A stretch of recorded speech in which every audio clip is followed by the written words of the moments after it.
I'm starting off fresh and I feel good. I look good. I smells good. I am good. Happy Friday, my friend. Thank God it's Friday. Here's a message of importance to millions of people who are continually pale and washed out, weak and run down.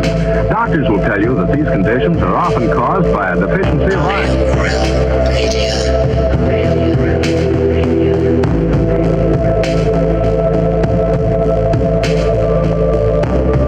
The iron you need to keep you physically fit and mentally alert.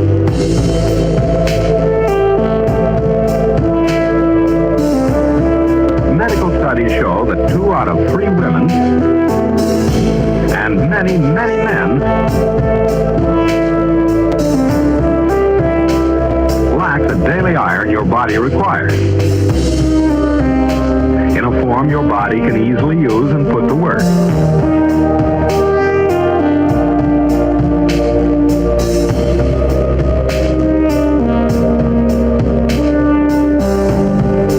Every dose gives you more than your daily minimum iron requirement. We are awake, we are awake, we are not alone. We are striving for more. So if you're not getting the iron your body needs,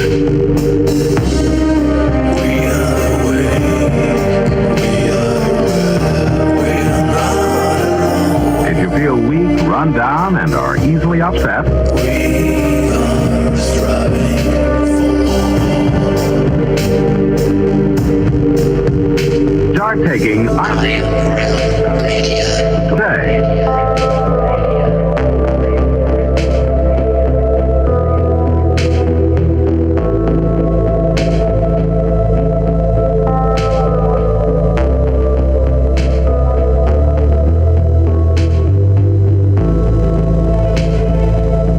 It's Friday, my dudes.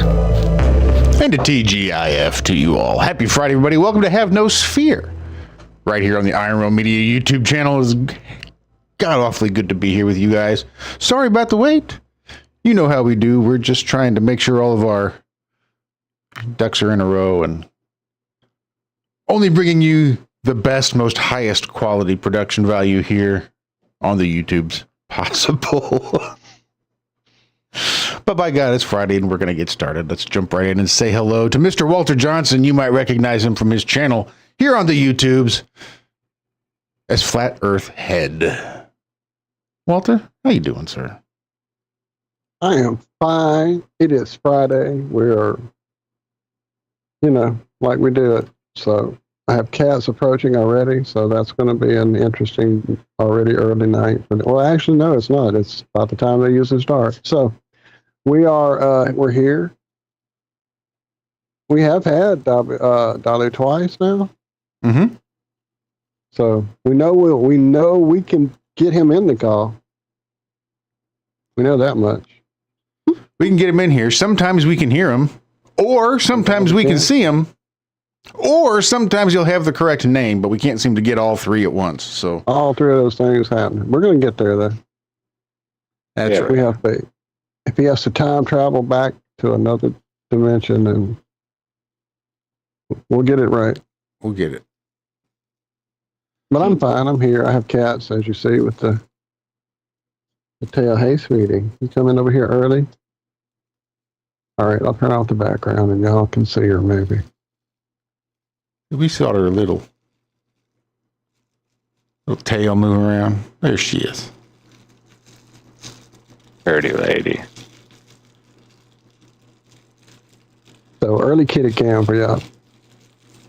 Or, relatively early. Anyway, I'm here. Sweet. Let's head on over and say hello to Mr. Zachary Zabala. You might recognize his channel on the YouTubes as Good Times for All. Spell it phonetically, see what happens. Zach, how are you doing? Hey, Josh. Not doing too bad. Yeah. And going to enjoy this guest. We can get him back in here. Yeah.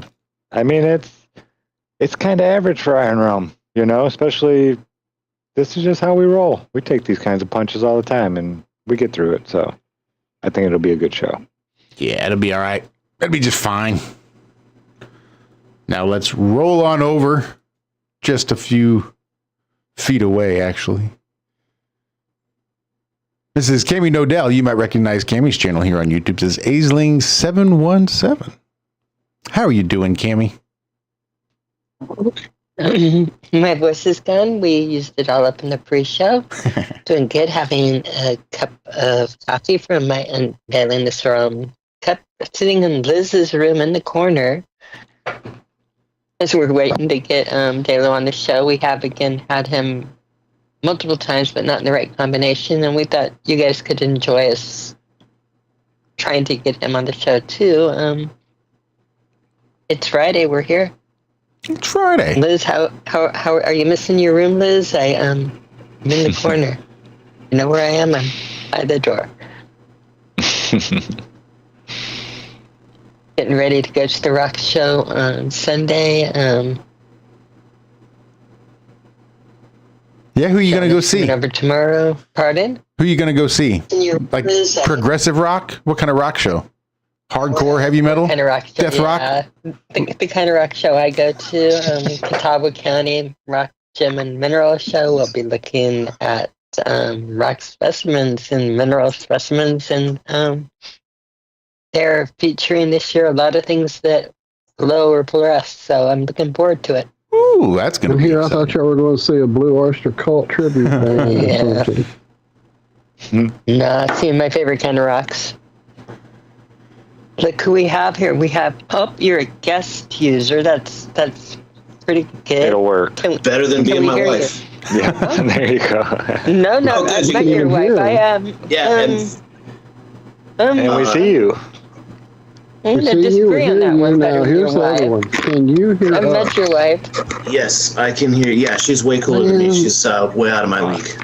It seems like the camera's way zoomed in on my face for some reason. That's how it usually feels. I know it's hard. If you can stand all this, then we're good with you. Yeah, I just before it was showing me from the waist up, and now it's just like zoomed in on my face. I'm like, hello. You can't see my cool Antarctic Park shirt.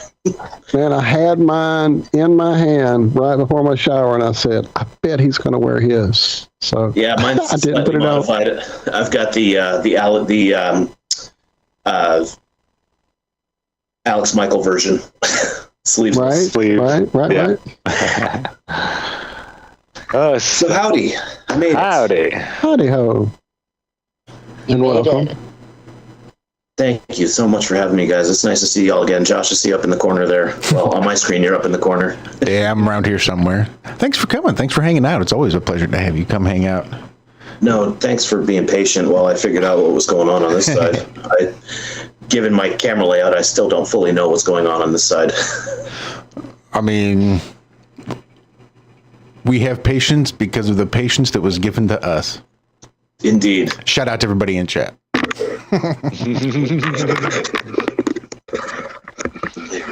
So, what are we doing today? What are we doing today? See, I wanted to show my tinfoil hat. I got one of the OG tinfoil hats back there. It should have been in frame. Do you guys know what I mean by one of the OG tinfoil hats? Yes, for the copyright. The one that just says tinfoil on it? Yeah, see?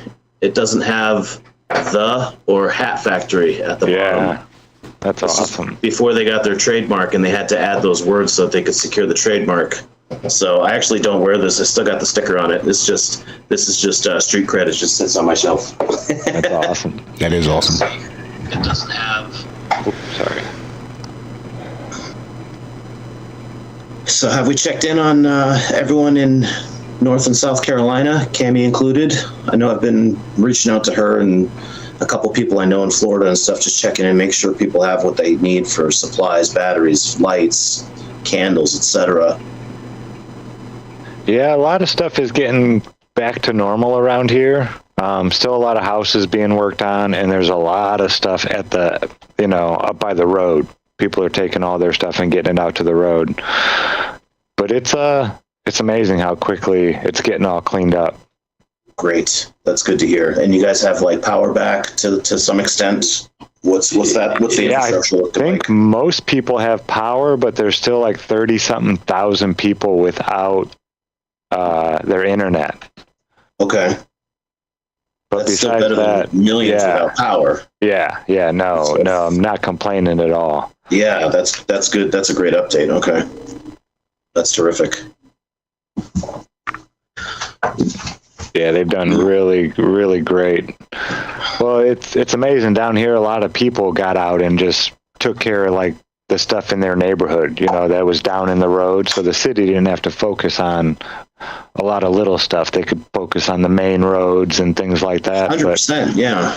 I mean, even when Amy and I were out there, just for the few days we were there for Flattoberfest, when we came out after the storm cleared, to some extent on Friday, at least the weather broke. I won't say the storm cleared, but the weather broke a little bit, and all we heard was sirens and chainsaws in 360 degrees around the Airbnb. We saw this guy right on our back road. He had a chainsaw and a can of gas in his hand, and he was just walking up one side of the road and then came down the other side, and we went out there a couple hours later, and he had cut a bunch of trees and just pushed it all off to the side to help clear the road. And he was just one guy walking around by himself. I'm like, dude, that's how you do it. That was amazing. And we saw that everywhere for sure, like you said. Yeah, it's pretty awesome down here in the South. It really is. People all pull together and just get it done. All the stuff that needs to get done. That's Southern hospitality, baby. Yeah. Mm-hmm. Yeah, it's a real thing. Sherry, I was in chat talking about that she had to basically be off grid for 11 days during her adventure over there. On day 7, she found out that toilets flush without electricity. Yeah, as long as you got some water. There you go. Yeah, that's a good one. That's a good one. At least they're keeping their sense of humor. And where'd Cammie go? I was really interested to hear how she's been doing, because I know they had a lot of damage in her neighborhood, but her house got very lucky as far as where it was positioned. No doubt, man. Geographically, she really was blessed in that, and that was such a nice thing to find out for sure. I mean, right down to the neighbor's trees coming down and just sort of brushing gently against the side of Cammie's house as it tore out their fence line. It was crazy. I didn't even know that. I mean, it was a walk in the park as far as the devastation that went on around outside of Cammie's house. Inside, we were loving it. It was nothing. This entire group, Ryan, was at my house during the storm. So everybody on the show tonight, everybody was staying here at the house. So so they all rode out the storm here at the house instead of that. And we're built into a hill, and again, brick all facing south and that. And we, again, looking out in the front and back, I don't think we had any idea of how bad it really was until we tried to go out into the neighborhood. It was very windy. It was very loud. I could hear things hitting the roof a little bit, but again, the branches brushed off the roof and the tree landed right by my son's window. Took the fence out next to our neighbors in a couple of places, treetops down all over, but we had a bubble over us almost. We were blessed for sure. That's we were amazing. very, very blessed. We were really shocked when we pulled out that first day and there were trees across the whole road. Across the roads everywhere. Yeah. And then once we got out of the neighborhood, we saw it was like that everywhere around us. Everywhere. It was astounding because we were definitely blessed. And then we saw everybody lost power until, the entire upstate was entirely out of power. And our one little silly subdivision that's got underground power, it's like we were in the 1% that we didn't lose. We had power flicker, but we didn't actually lose power. A lot of damage in the neighborhood, a lot of flooding for houses that were lower than ours in elevation by the river, and some roofs lost. But even with the people that was with the flooding, they did not lose power. Everybody was safe. Nobody was hurt. And everybody worked really well together, I think, cleaning up the flood and the damage and that. But until we got out and saw that the roads were entirely blocked by the trees and that, we didn't. Did you guys have a feel of how bad it was? Really, even until we walked in the backyard and went around the side of the house, it was like, wait a minute, Zach.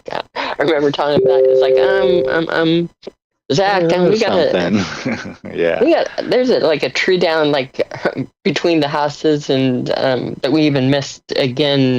Looking in the front and backyard, we didn't know that a lot of the stuff was on the side. I mean, So yeah, we had the whole house full. Liz was here. We had again a whole group of people staying here, and well, I'm coming to your house next time I'm in North Carolina. Then you got the bubble. Mm-hmm. We have Yeah, I mean, 2 houses Yeah. down, they had multiple trees uprooted. Like, Would you say you had a protective dome, perhaps? I would say we had a protective dome right over it. Maybe. Prayed for it, and that we did have a protective dome. We did that morning. We drove to the venue because we were, close, and met the people like at the gates, and drove over like you too. The power lines. You guys were following us, right? Driving over the power lines, and There was one place on that road out to the venue. There was that tree that was suspended in the power lines, and you just had to drive under it and just fingers crossed while you're going under it. I'm like, exactly, what is going on? Just driving through. It was crazy. Amy and I, we got into town. We flew in late Wednesday night on the red eye, and being truthers, we never watched the news. And ironically, this is the one time we could have actually benefited from useful information from the news. So we had no idea that there was even a hurricane predicted for the area. We were absolutely clueless. So we landed, we're driving to the Airbnb, first thing in the morning, and we're like the ignorant. It was as if we were day one of the zombie apocalypse, and we're that couple that dies at the beginning because they have no idea what's going on. That would have been, we would have lost the apocalypse right off the bat, because we're just driving around and we're totally ignorant, and we're just looking around. We're like, man, it is really coming down out here. It is raining cats and dogs. This is crazy. And then we went to bed, and we bought some food, went to the grocery store, got some food in the fridge, go to bed, and open the windows because it was nice and cool because it was raining. We're from Arizona, so we're like, this is great, And we woke up in the morning and we had the windows open, so we were letting sunlight in, so we didn't turn on any lights. We took a shower with the natural light in the bathroom, and there was still hot water in the water heater, so we didn't even know there was no power until almost 11:30 in the morning. The apocalypse is like 14 hours old at this point. We're just like, man, something doesn't feel right around What's going on? Right? Yeah. So yeah, we would have lost if that was the actual apocalypse. We failed the test screening 100%. 100%. Yeah, that was kind of a freak thing, though. I mean, we were all expecting rain and some wind and stuff like that, but not that level of devastation. That was kind of a weird one. Well, it was I'm coming into it, and even in the news, looking at it again, we thought that something would blow through, not to set up very much, because the storm was going to blow through for an hour or so in the morning. Yeah, because we were going to set everything up Thursday. Thursday, Like all and it's of like, our well, we're going to have a exhibits and gusty everything. morning. It's going to move through here, but the fact that it, like again, we had a hurricane here. Like my sister, I loved it on Facebook. She was like, "Well, you get used to it when you're in the hurricane zone," and as she's like in Corpus Christi and Homestead, Florida, and that is like, "Honey, I'm not in the hurricane zone. I'm up in the forest, up in the mountains. I'm not on the coast. I'm nowhere near." 500 miles. Hurricane Lane, yeah. And this was a 1 in 1,000 year storm, is what they're saying. And I'm doing gut checks because we all love Karen B. We all know how wonderful and how hard she works to make everything work. And I, of course, was like, what could go wrong with an outdoor event, Karen? I mean, go It'll be for it. great. It's the It'll perfect be time great. of year. What could be in the fall? It's beautiful. We don't have rain. It'll be, lovely. And crazy. And I'm coming from Louisiana thinking, what's the worst? They're going to have a little thunderstorm. There ain't nothing like what I'm used to back home. Yeah. Louisiana, you know a thing or two about rain. That's, I mean, we live with hurricanes, It's like, when we're running far, this house has been here long enough. Party time, let's make some jungle juice. No, I had no clue what I was going. And Michelle was all the whole time, oh, it's going to be bad. It's going to be bad. I'm like, why are you tripping? I can handle this, a little bit of weather. She showed me. Yeah, definitely. Yeah. It was like worse than anybody living in the area has ever seen. Karen, you are amazing woman, and again, to pull off and to keep the spirits up and do everything. almost don't ever take advice from me ever again. Though I can, like I said, one of the things is again for a freak storm that you could have anywhere and everywhere. Because again, this is a 1 in 1,000-year storm that we had here that you can have anywhere. Doesn't matter. Planet in Phoenix, planet in. Well, if it would have been indoors here, we wouldn't have had anything. Right, People wouldn't have had tents or any of that stuff. Yeah, they wouldn't have had tents. Hotels really even had power. That's a great point. Right, all of the hotels, people in rooms without power, without tents, without supplies, without a place to have like the meetup indoors. You couldn't have had an indoor setting on a meetup. The only reason we were able to have it was we were set to go with our equipment, not outdoors. Yeah, La might not have been able to set up and wouldn't have had all the stuff. Yeah, it was.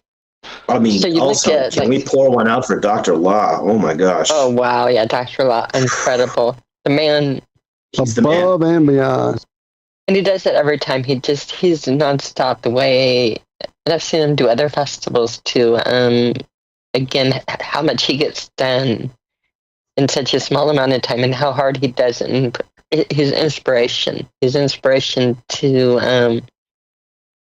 I used to have written down, imagine what we could do if we did everything we could. And he's one of those people that I really think he does everything he could. I mean, was it a Buddhist temple we went to, Cammie? Was it a Buddhist temple? I think we went to a Buddhist temple or something, and he's now, if you want to try Dr. La's food, like we get good food when he comes. Don't get me wrong. His pad thai and all the stuff he cooks. But the variety of stuff they have when he goes to the Buddhist temple and does it, he had this sausage that tasted like candy sausage. That's the only way I could describe it. It was the greatest sausage I ever tasted. Wow. I was just so impressed, like, just not only the fact that he was able to set up and had such competent help with him. I mean, everybody was firing on all cylinders on the kitchen aspect of things. That it was just this pop up in the middle of a parking lot in the grass area, and he's got a crew of half a dozen just slinging food. And my wife and I, most people don't realize because we're not very preachy about it because we're not those people, but we're vegan, we're plant-based, have been for almost 7 years. We just don't go around like this about it all the time because nobody wants to hear it. Like everyone hates that guy. Like, don't be that guy.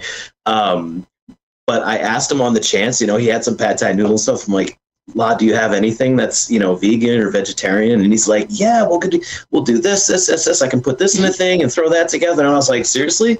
Because we didn't think we were going to eat hot food all weekend. And we ate 2-3 good hot meals because of him. It was fantastic. All the gratitude and respect to him for sure. That is awesome. Yeah. Yeah, it was pretty incredible. I just watching him do his thing. To you and your wife, and who again, stepped up and did things with registration and doing things. Again, everybody just made it was everybody. It was everybody. I mean, watching all of us kind of come together and just coalesce without any hierarchy, no governing body, no committee needed. We were just contiguous. We just all worked so well together without needing leadership. Yeah, Amy and I always, whenever we get together, it's like I've known and worked with her my whole life as far as like bam, bam, bam. Yes. She loves you so much. You are one of her favorite new people. Ditto. I mean, on her, you go in and you click, and it's this wonderful, wonderful feeling that I feel like you put her next to me, you could throw anything at us because. Yeah, she is. She's as competent a person as I've ever been privileged to meet or have in my life, for sure. She has been a net positive in my life, without question. I said earlier, she's way cooler than me, way out of my league. She keeps brings me on out the very best in everybody. She does. She's amazing. So, yeah. Too bad she's not here to hear it. No, it's probably best. No, I tell her all the time. Probably too much. She's going to wonder about my self-confidence. Yeah, she sounds awesome, man. I didn't get to chat with her too much. Weren't you on the crew that went back out to the to the location, to the venue, to try and recover some T-shirts and equipment. Were you on that cruise, Zach? No. Okay, that was Boston. What's his name? Run Boston or not? JT. Run Boston Bear Run or Run Boston Bear. Run Boston Bear. JT, that's what it was. Yeah. Yeah, great guy. Did you guys all get your coasters from Stefan and Sander? Oh yeah. Or Sander and Stefan? I believe Sander and Stephanie. I have. Ours are out in the living room. Yeah. Mm-hmm. Yeah, this is new part of my, I don't know if anyone on the stream can see this, but the couple from the Netherlands. Josh has two. Right. This one from Mine got left 2019. in his bag. For sure. guys, But that's you're gonna cool. I make know me- where it's at. Yeah, Sander and Stephanie from the Netherlands made these for everybody. They made what, like 150 of these? He machined these in his shop by hand, him and his brother, and brought these to get out. I was like, those two are incredible people. Yeah, they really are. And then we had, how many others did we have from out of country? We had, Richard from Australia. Richard. Oh, there it is, Cammy. Yeah. We had the one, Victoria the from amazing Colombia. Liz, the Iron Maiden here Liz from the Iron Scotland. Iron Maiden. Yep. Yes, from Scotland, And I'm in not her from room right Ireland. now, yeah. Zach. Not We'll from give this Ireland. back Shut to up, your Paul. mama. You're going to get me in trouble. Your mom had this already and handed this to me. It was so cute. She's watching the show and she knew I came in for it. So yeah, she's in. She's like, that was really Oh, cute. that's awesome. Hey, Mom. We're gonna do hi mom. We're gonna do the handoff back to her, and now she can have her coaster back. that's a real wingman right there. Just has it ready here. That's production value, right?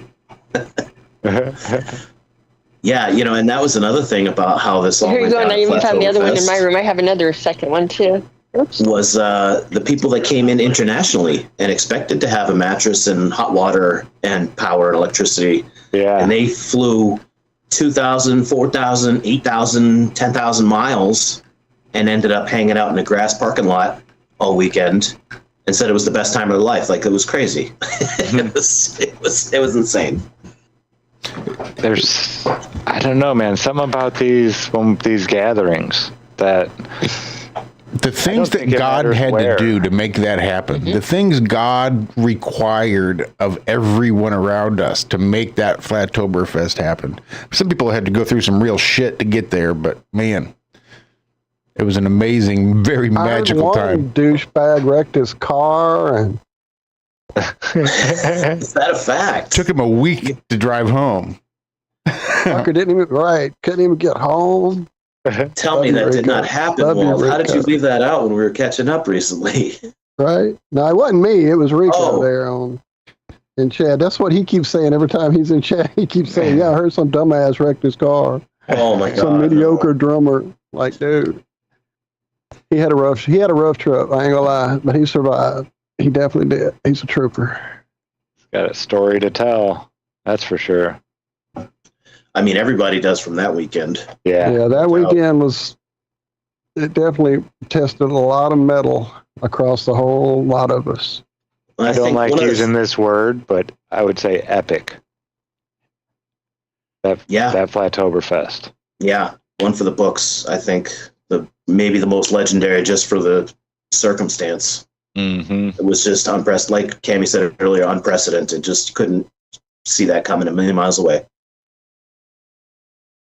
It'd be easier to believe the sun is 93 million miles away than the odds of that happening. Yeah, when I got there, I was just flabbergasted. I didn't know what to say. I'm just looking around like, look at this. Like, who did this? And it was everybody. When did this get done? Yeah. Same thing every time I'd come out, going to the bathroom, I'd come out of the hotel and like back out into that parking lot and be like, how was this not planned? How did this just get thrown together on a whim? It's mind-boggling. And after going to the venue that morning and seeing where we're like literally, Ryan will tell you, Zach will tell you, everybody here will tell you, we're going over and above power lines and trees that are live, and it's scary. I mean, you just a little bit of a higher car, you would have done that. And again, once on the venue and the property, there were trees down blocking, again, a dangerous situation. So it wasn't a matter of again, how do you plan for that? How do you plan for the live power lines down and you can't, open it up? So that was hard. Like, again, calling Karen or you're at the venue and it's like, yeah and no, but look what could happen. Look what did happen.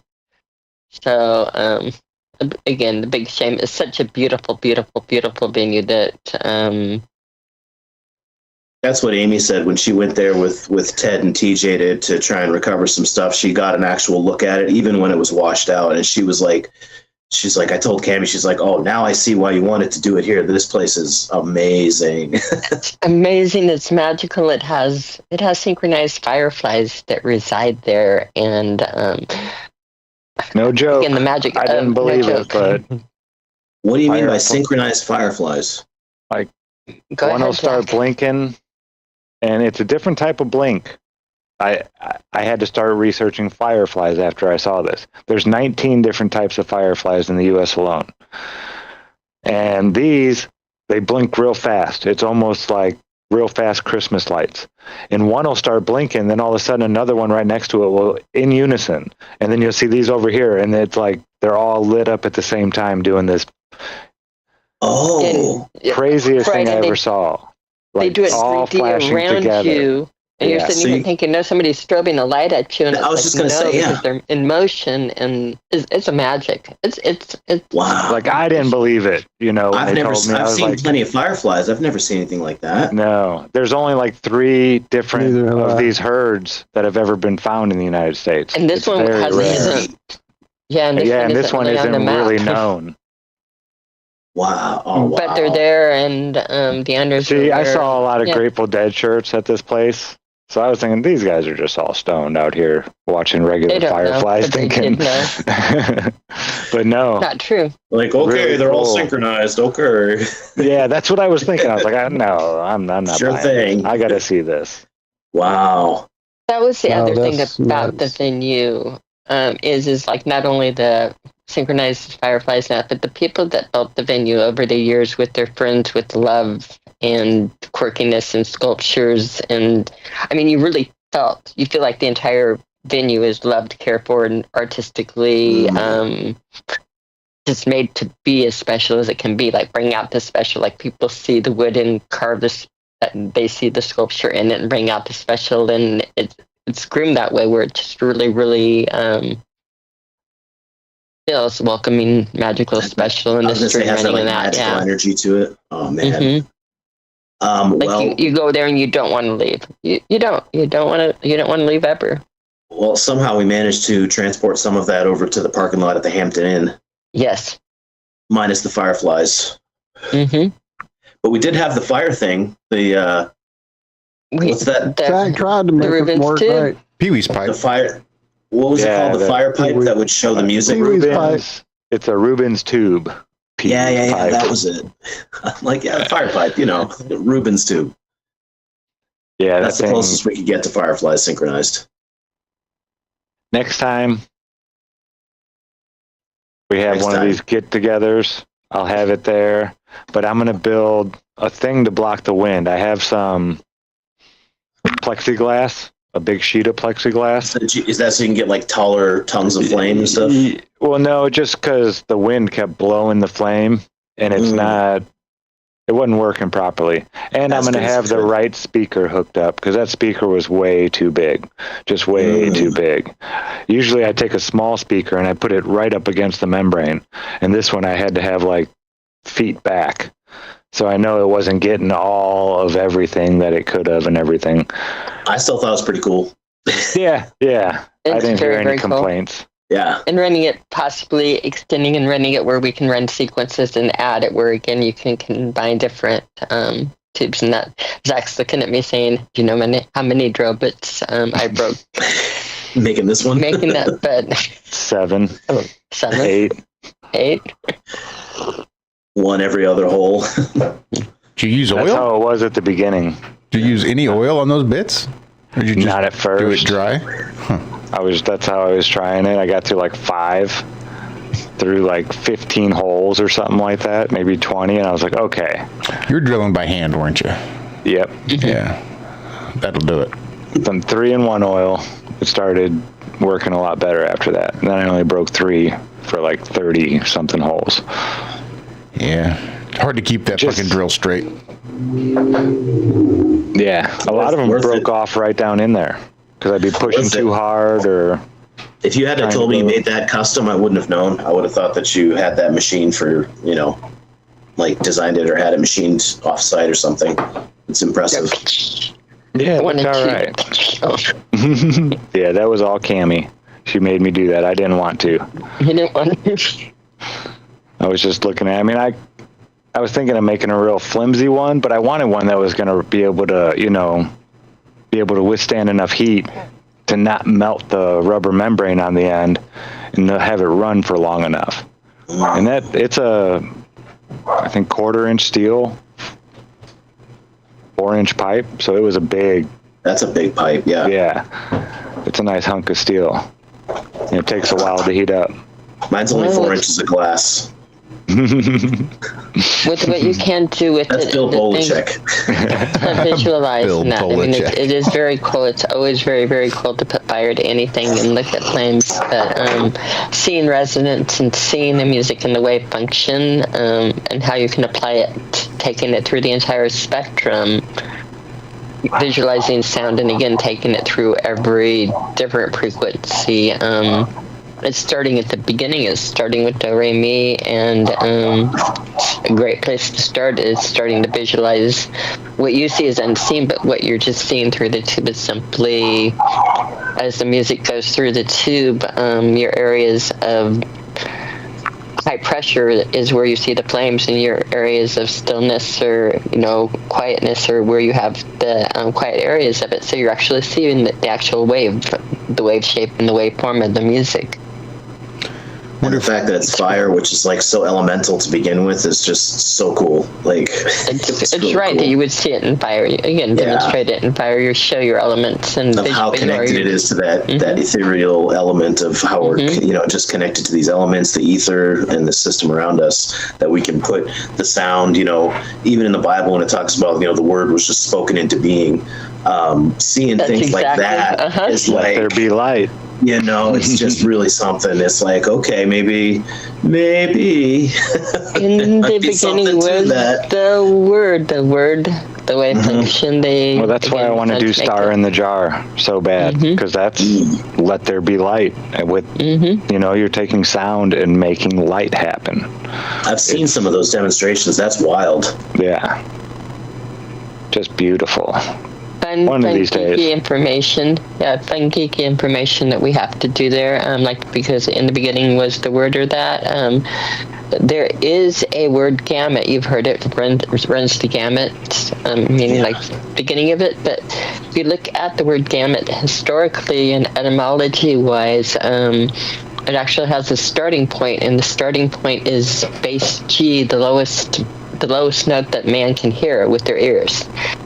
So in other words, the first sound that we can hear as man, the base G, is the starting point of the gamut, and the gamut runs the entire spectrum. So in the beginning was the word, but the word again is the first note you hear.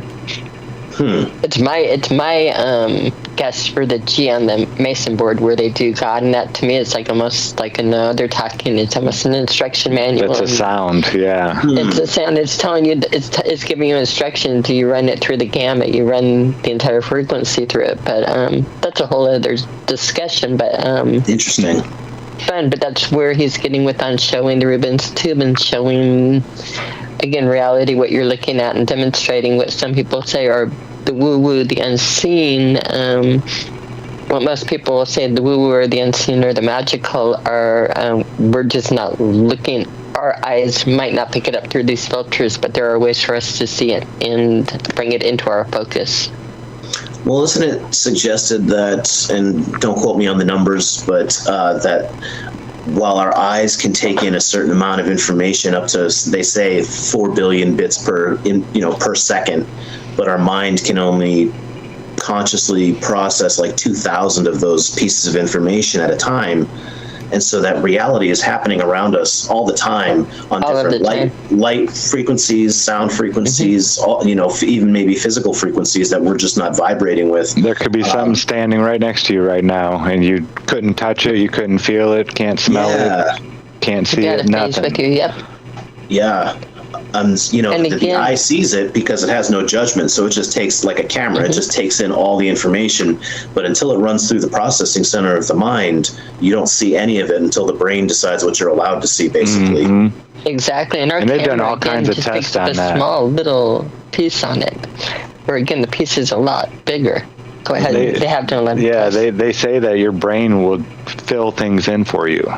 Oh yeah, I mean, dude, look at block out certain things. Look at any experiment they do with, where they'll stage, say, like a mugging in a park, and they'll have people describe the attacker. Was he wearing a backpack? What color was the jacket? A hat? Shoes? Height? All this stuff. And 10 people will give 10 different versions, and it just happened 90 seconds ago because the brain is just panics, and then it just fills in what it thinks you want to hear or want to see. And that is one of the reasons why short-term memory is so fallible so often.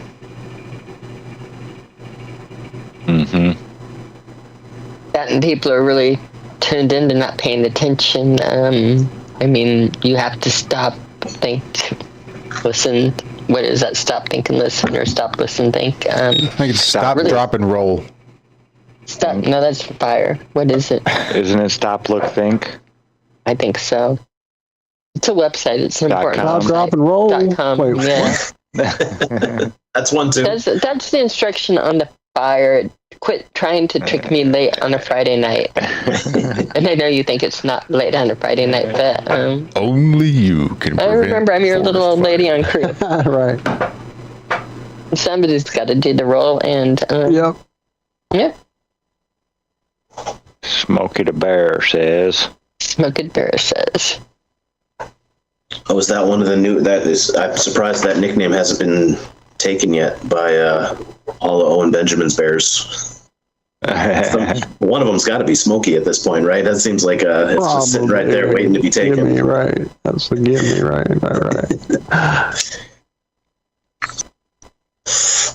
Yeah, that was fun. That was fun to watch in real time, just as a throwback comment, watching Owen Benjamin wake up in real time. Oh yeah, that was one of the most fun times to be a truther ever, man. That was great.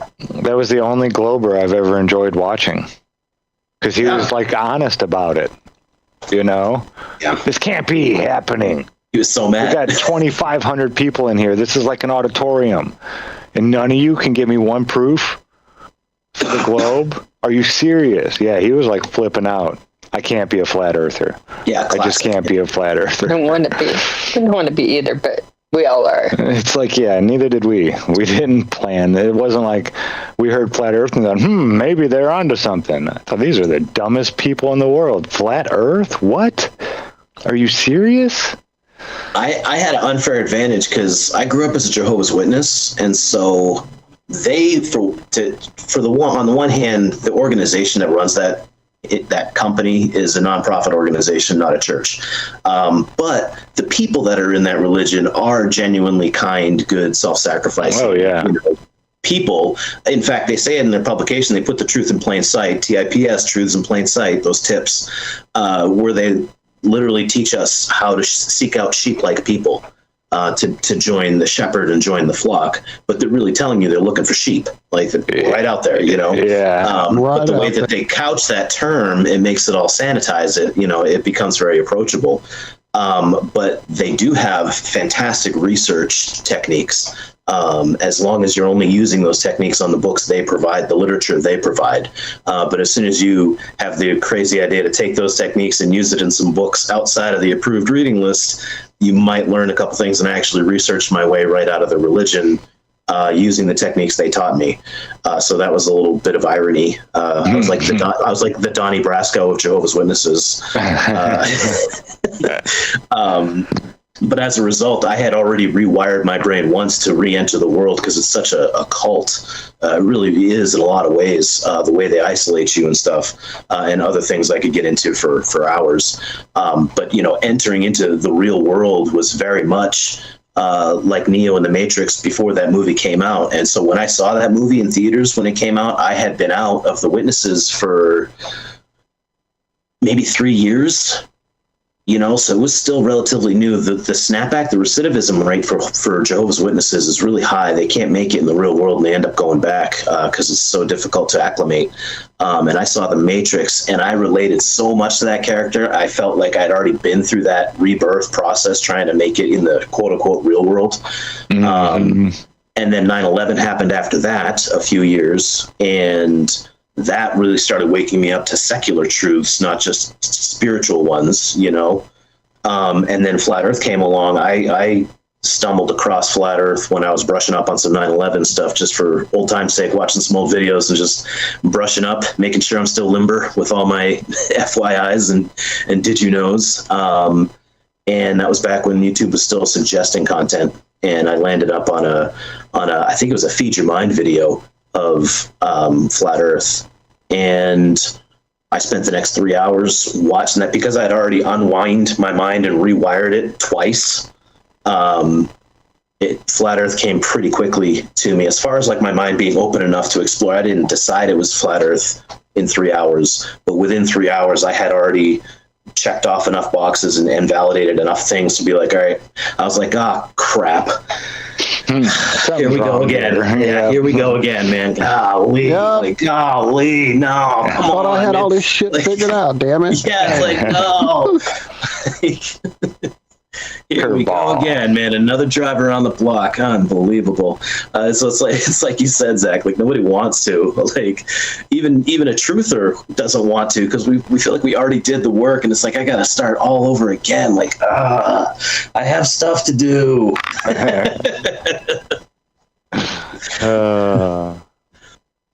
So what was your aha? Like once obviously not that first 3 hours. So what was your, well, goddamn, I guess it must be not a ball. It's not you may not have went instantly, it's flat, but I sure don't see the ball. What was your aha? For me, it was really that first night. I watched, I don't remember, this was in like probably 2011 or 12. So there was only like 8 videos out at that point. And then I was just doing my own research as far as like, do I remember what the curvature formula is? That rings a bell, and it's on 8 inches per mile squared. I was like, right, I remember that now.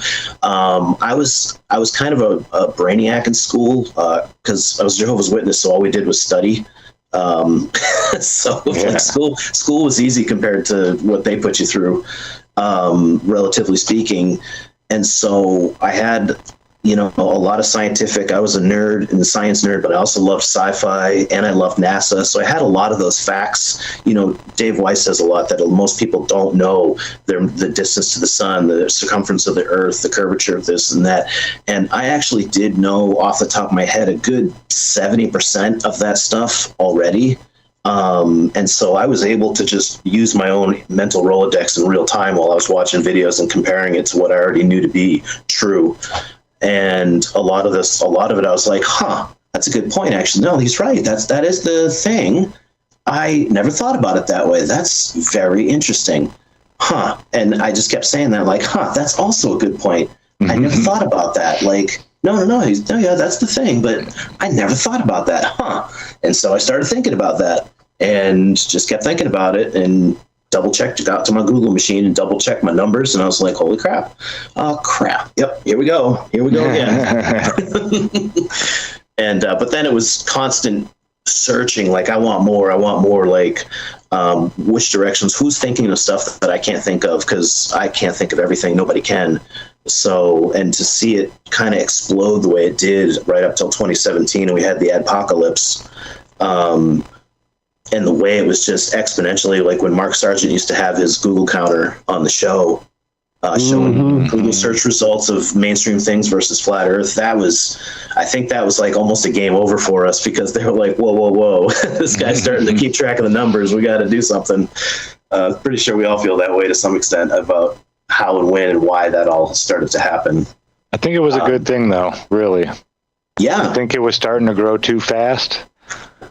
And I've always said this, this is one of those stages you go through when you learn this, is that you get mad. You've been lied to your whole life. You don't Pissed even know the who fuck you're off. mad at, but you're Right. pissed. And we don't need 100 million people pissed off all at the same time. That's not a bad. I don't want them to burn down NASA. I want to use all the toys that NASA has. Right. We don't Give need us to their destroy it.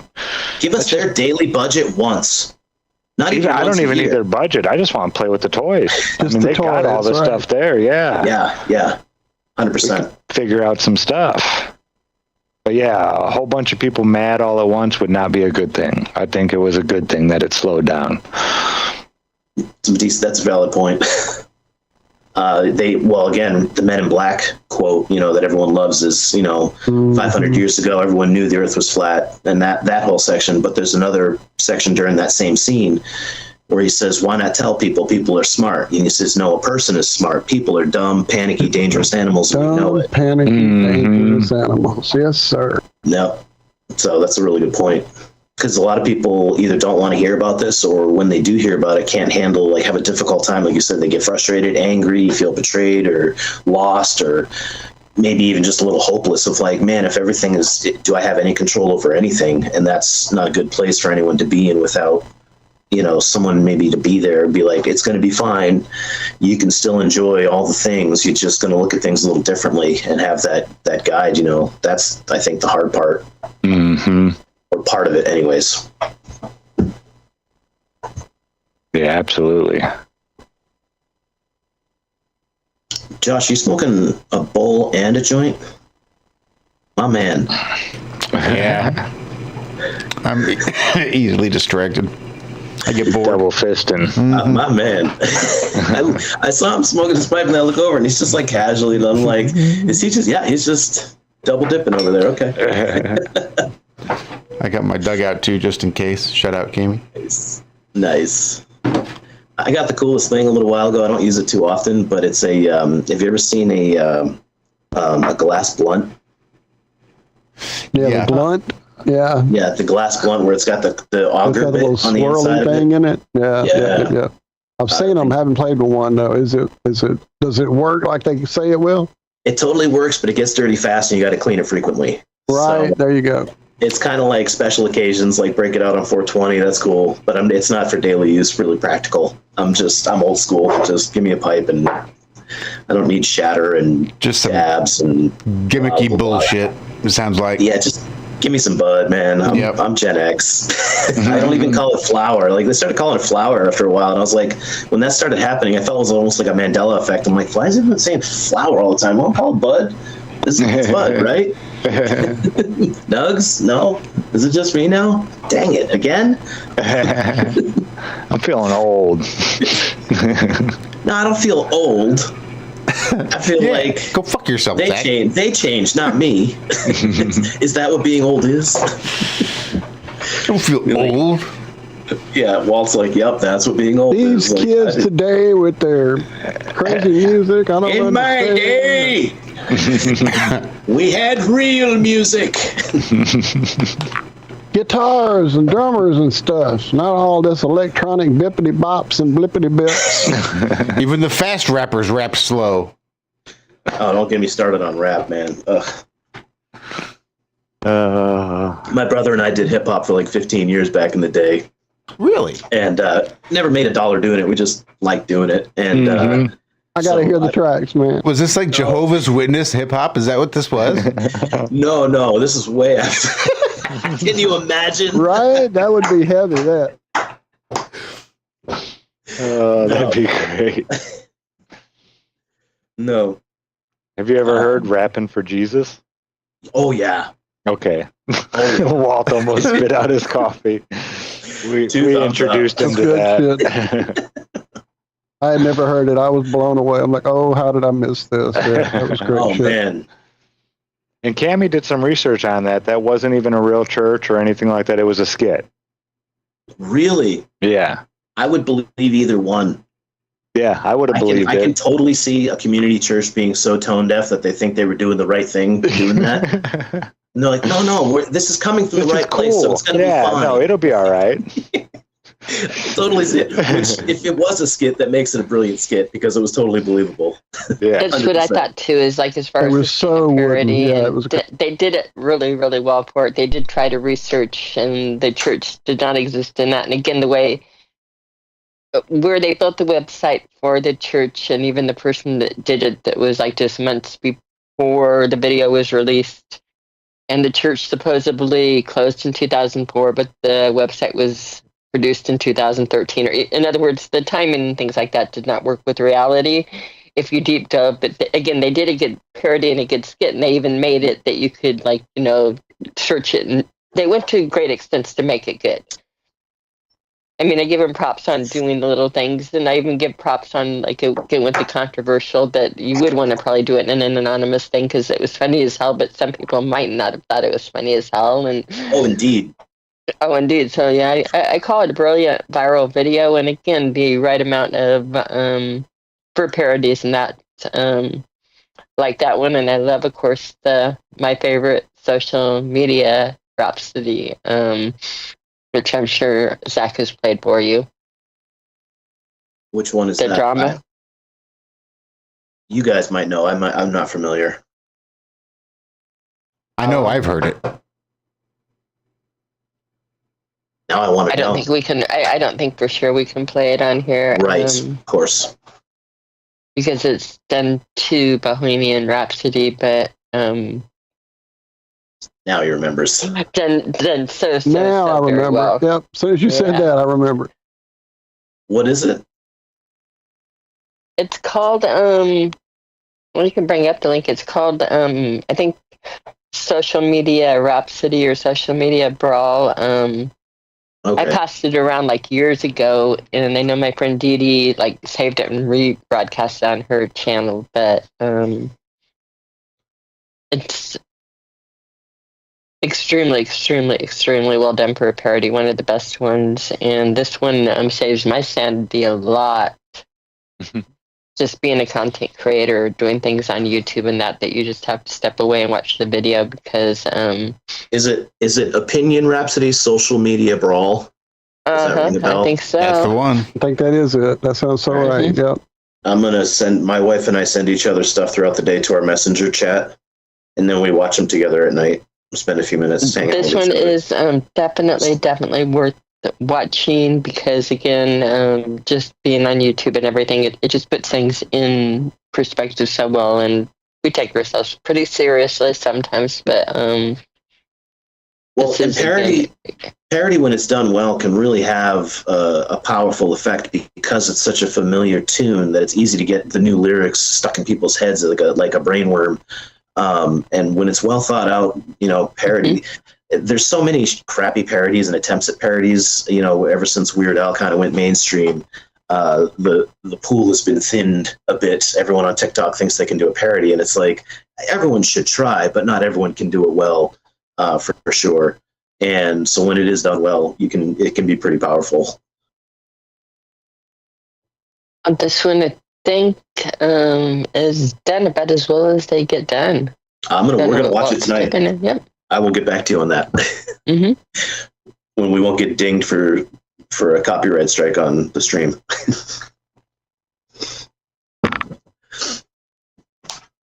Yeah, So Walt, you got your coin, huh?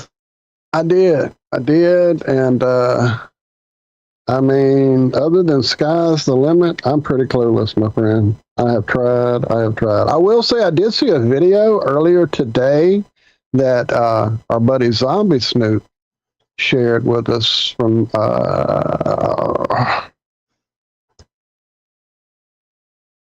can't remember who it was. Somebody on Instagram, and it was about how if you look at the frog clock, and there's that section that kind of goes around. Mm-hmm. If it's in this section of what's considered the moon flat Earth map thing, then it's kind of where we are. And if it's over in this quarter, then it's going to be that in like so many thousand years, and this year, and it's I don't know. I saw that video I saw something this about morning that. for about It's like interesting. seconds, and that's all. That's all I can tell you about that. But then I looked back at the coin after looking at that video, and it was like, well, you know, there's 4 segments, and there's the little circle that would do that, and those could be hands with the clock, or those could be the. So yeah, I just keep going around. I keep going around in circles. The design on the back is an astrolabe. Cool. So it's the little like lines of thorny looking stuff that keep throwing me off completely. That's what I can't wrap my head around. I don't know honestly how an astrolabe works. I just know what they are. Right. And so I included, and that what I put on the back of the coin is very stylized version. The actual astrolabe has like so much more detail to it that just wouldn't translate into minting on a coin. So it's just meant to evoke that general design, so it's enough to make it recognizable for what it is. And the reason I put it there is that it's most people don't know what an astrolabe is to begin with, even a lot of flat earthers.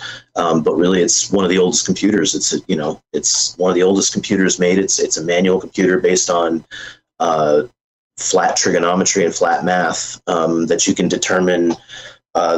Time of day, day of week, week of month, what year it is, constellations, latitude, longitude. You can find azimuth angles from it. You can find everything you need to know about where and when you are. And it's all based on flat math. So it seemed an appropriate thing to include on the coin as one of those truths in plain sight. Like I told you, they're always putting that stuff in our face. So I was like, well, 2 can play at that game. If I take some time and make a good parody, maybe we can parody their technique of signs and symbols and give them a taste of their own medicine. There you go. That small hat magic. Absolutely. I love it. Yeah, so I'm just doing small flat magic. There you go. Right. So so the sky's the limit one. That's one of the 5 hidden secrets. Do you want me to tell you the rest? I kind of don't, really, because they're not really secrets per se. It's not like it's not like a hidden shape. Right. The thing. Yeah, go for it. You want to go ahead. You want to bring up a photo and like look at it on the screen? We can do that. You can do that. I'm not capable. I'm not. No, yeah, I was gonna say I'll bring it up real quick. I could barely get the microphone to work. I've got one showing for YouTube. People on YouTube can see one. Okay. But yeah, I was going to ask specific things, so let me share that photo I have from.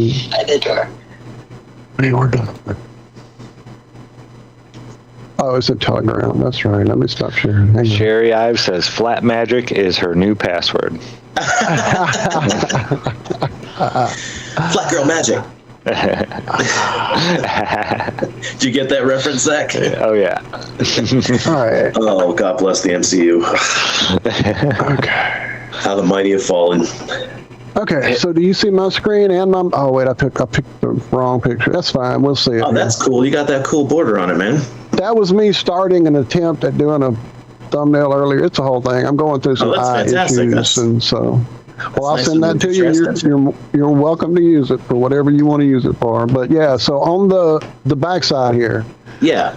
This thing is like clock essence, but not clock essence. And then because I see there's 2 hands that could be hour and minute hands, and this one could be the second hand. Yes, sir. Because it's slightly different. Oh, so they are. Okay. Yes, sir. Yep. But I couldn't figure out which was the hour hand and which was the minute hand. Is this one slightly thinner, maybe? It doesn't matter because the hour minutes, it's just the numbers that they're sitting on is the important part. Okay. So one is sitting on 8, one is sitting on 2. The 8, the 2. And if you measure the angle from, it's sitting at 27 seconds. If you measure the angle from 12 o'clock down to the second hand, it sits at 27 seconds. That's what's up. 8 I was going to say 25 or 6, so I was close. That's good. 8 times 2 times 27 is 432. Nice. 432 hertz for resonance frequency. Yeah, so that's a little one for Alex. I love that one. That's awesome. That's awesome. So that's a hidden 432 right there. And then, like you said earlier, the Latin at the top means the sky's the limit. which is one of those things we've just heard for so long, and it's just right. Kind of like the maritime language that's embedded in the language, currency and birth certificates and banks and all that stuff. That's not the only things I feel like that are embedded in the language that we say all the time without realizing. And it occurred to me that the sky's the limit was probably not an inspirational quote. It was probably a tip, a truth in plain sight this whole time.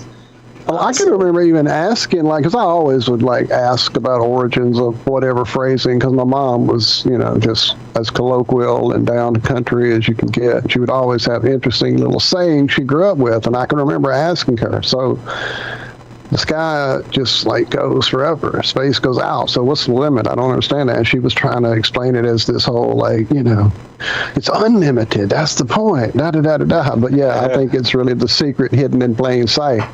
Mm-hmm. Yeah, but it's also so easy. Like your grandma would say, it would be so easy for them to invert that and make it seem reasonable. That the sky's limit means anything's possible because there's no limit to the sky. There's no limit, right? Right on its head, But that's why it's so effective, I think, too, when they do stuff like that. So yeah, that's so. What's that? 1, 2, 3. We got astrolabe, the Latin phrase, the hands on the clock. Okay. So this circle thing, is it just part of the astrolabe? Because I noticed that the little hash marks are different spaces, and I started trying to count them, and I couldn't do it because I'm having, like I said, this eye thing this week's bugging the fuck out of me. There's nothing to that. That's just part of the astrolabe. No, I'm digging too deep. Okay, that's cool. Yeah, that's okay.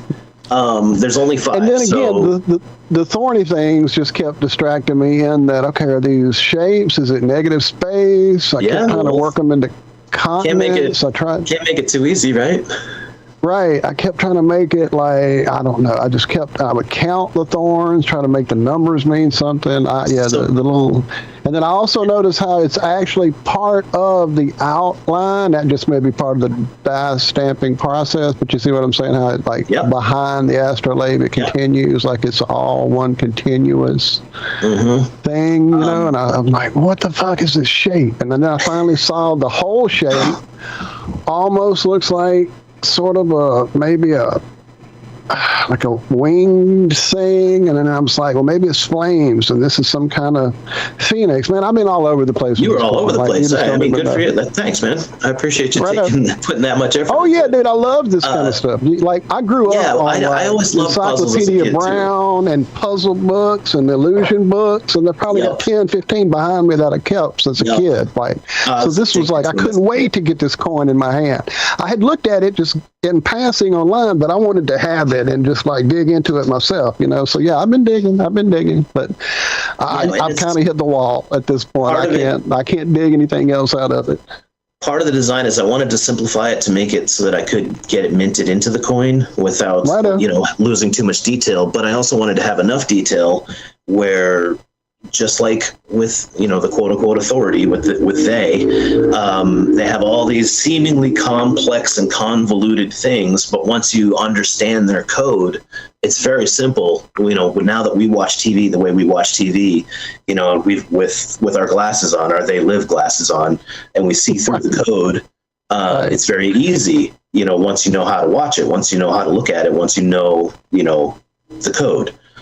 And so I wanted to do that. I literally wanted to put it right back in their face. That's why I did it the way I did it. I spent probably 3 or 4 months finalizing and figuring out how and what different things and where it would go and what it would look like, and just the hands on the clock.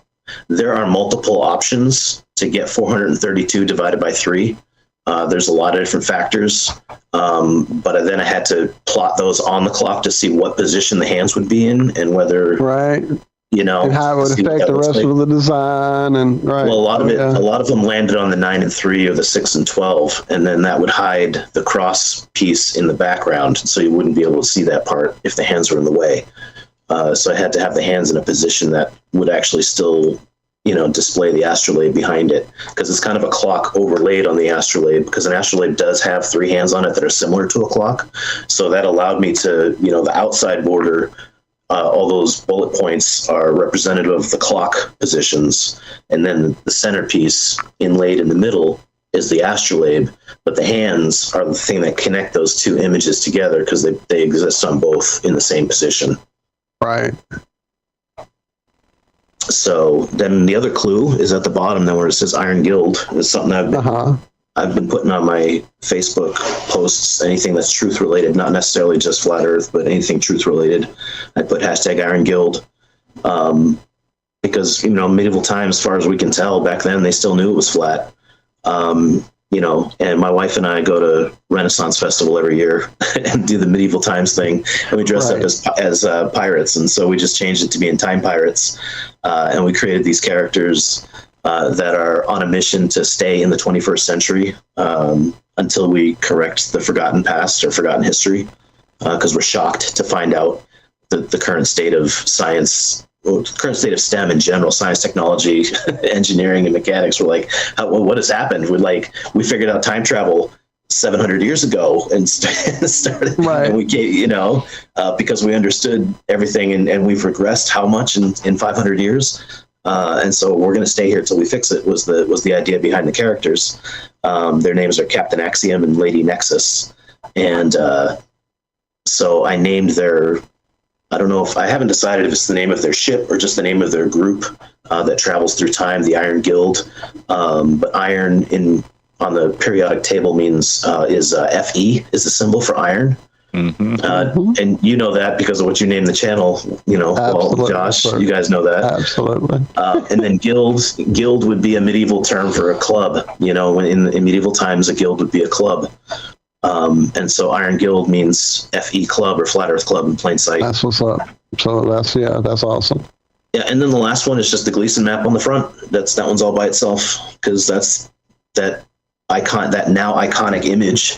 Whether or not that ends up being the final design of this place, it is that image that got a lot of us thinking in different ways. Absolutely, it did. And it's such the repetition of that image in so many places and maps and cultures. Yeah, but most people in this world, 9 out of 10 people, still have never even seen this. And not so coherently, not knowing. Yeah, and it makes it easy to visualize. Yeah, exactly. Even if it's not, it may end up being that way, it may end up being different, but it's that first thing that gets us to even visualize, what do you mean flat? What would that even look like? Show me one thing. And it's how about we show you this thing that is in mainstream science and media all over the place? Look at the UN flag or the maritime flag. Yeah, World Health Organization. They all have the same flag, the same map. Yeah. Yeah. USGS as well. Mm-hmm. They got it on Air Force One. Truth in plain sight. They had it on the back wall when Bird was giving his interview on Longines Chronoscope. Yes, they did. One of my favorites. And I'm a movie guy. They have that thing in the background of movies all the time. Do you guys ever play? It's on the Bingo? fucking. Play what? You ever play Illuminati Bingo while you're watching TV? It's fun. I'm a movie guy. I got a wall of 2,500 movies that go back to 1927. I've been collecting movies since I was 10 or 11. It's always fascinated me. Because nothing is by accident, and that's why it was so easy for me to get what NASA's doing. Because any director worth their salt, nothing is in those 4 lines in that frame by accident if they're competent. But you only learn that by watching, all kinds of genres over time to understand, what really goes into competent filmmaking. And so when you become a truther and you start kind of learn all their things like the Phoenix imagery, checkerboard floors, 33s, MMs, CCs, all this stuff, finding globes in the background. Of police stations and hospitals for whatever reason. So my wife and I started calling it Illuminati Bingo. So we'll just watch TV, but we always have our truther glasses on. So we might watch whatever show when we have time to actually watch a show, we'll watch it. But half the time we're globe, checkerboard floor. Right. Globe. Dude, how many 33. kids, how many Phoenix. of your buddies and your neighborhood pals when you were growing up, every time you go over and hang out at their house, didn't they always have a globe sitting on a shelf and a fucking Space Mobile hanging in their fucking room? No, Yeah. nobody had that shit growing up, No. man. Nobody had that, but every fucking show Or- makes you think every kid had a globe growing up. No, we didn't. Not only that, but motherfuckers. every boy has a globe, a mobile, and a dinosaur poster or skull or and the statue. dinosaur somewhere. Yeah, Oh you yeah, gotta fuck have the yeah. dinosaur Gotta in have there the too, you know? trifecta. Absolutely, the trifecta. So it's made fun. It's made TV fun watching again. Now we do that. We don't call it that, but yeah, we're always pointing that shit. I've to always each other. wanted to try and figure out how to turn that into an actual like game, like bingo. Dude, let's card do it. and make a grid. Let's do it, Lou. There's got to be a way to do it. It can't be that hard. It You can't know, be we'll that Do it, hard. We'll build it. Just We'll do it print live. out- No, we'll build print it. out Give it to randomized Dave, cards. and he can put it on his app. I'll add that to my list of shit that I'm going to do that I'm never going to do. Yeah, that list. So, Sarah G in chat has a question for you. What was the movie from 1927 that you've got in your collection? Oh, it's Metropolis. Oh, lovely. Hey, who knows about Metropolis? Fritz Lang's, dude. I'm a huge movie dude. Yeah, Fritz Lang. Lang, You have no, Arsenic and Old Lace. Do you have that one? I do not. Classic. know. Classic. Love I that can't. movie. That's not even on Putlocker. Yeah, you can't find it hardly. I watched it about 15, maybe years ago on like somebody had it on VHS, and we watched it. That's been the last time I've seen it. It's probably been longer than that now that I think about it. That was probably in the early 2000s. Yeah. For those in the chat who don't know what Metropolis is, or for anyone who doesn't know what Metropolis is, as a movie, what it was the first like full-length movie using special effects, that like what you would consider special effects. And it was a silent film. It's a silent film, so there's still like dialogue cards that come up in between scenes, and the music was only added when it was remastered later on, decades after it was released. And then there was no complete copies could be found of it until some movie theater in Argentina got bought, an old defunct one, and they found reels of film and found some lost reels from Metropolis in there and added it to what they had. So even the version we have now is not a complete version. So that's kind of the trivia behind the movie itself. But the theme of the movie, or the story of the movie, is a crazy idea or suggestion where corporations and businesses have become so intertwined with personal life that the average citizenry is just cogs in a machine that are replaceable parts and pieces of the larger whole, and that have no individual voice and are just on a path of work until death because Pure science fiction. of the blending of corporate and governance, which is crazy. Like, thank God that could never happen, right? Like, whoo, Right, that's what I'm saying. Good thing we stepped that one on. guys, Right? Fritz was way off. So that's why I really am happy that it's in my collection, is because of the subject matter of that movie and it's a hard movie to watch.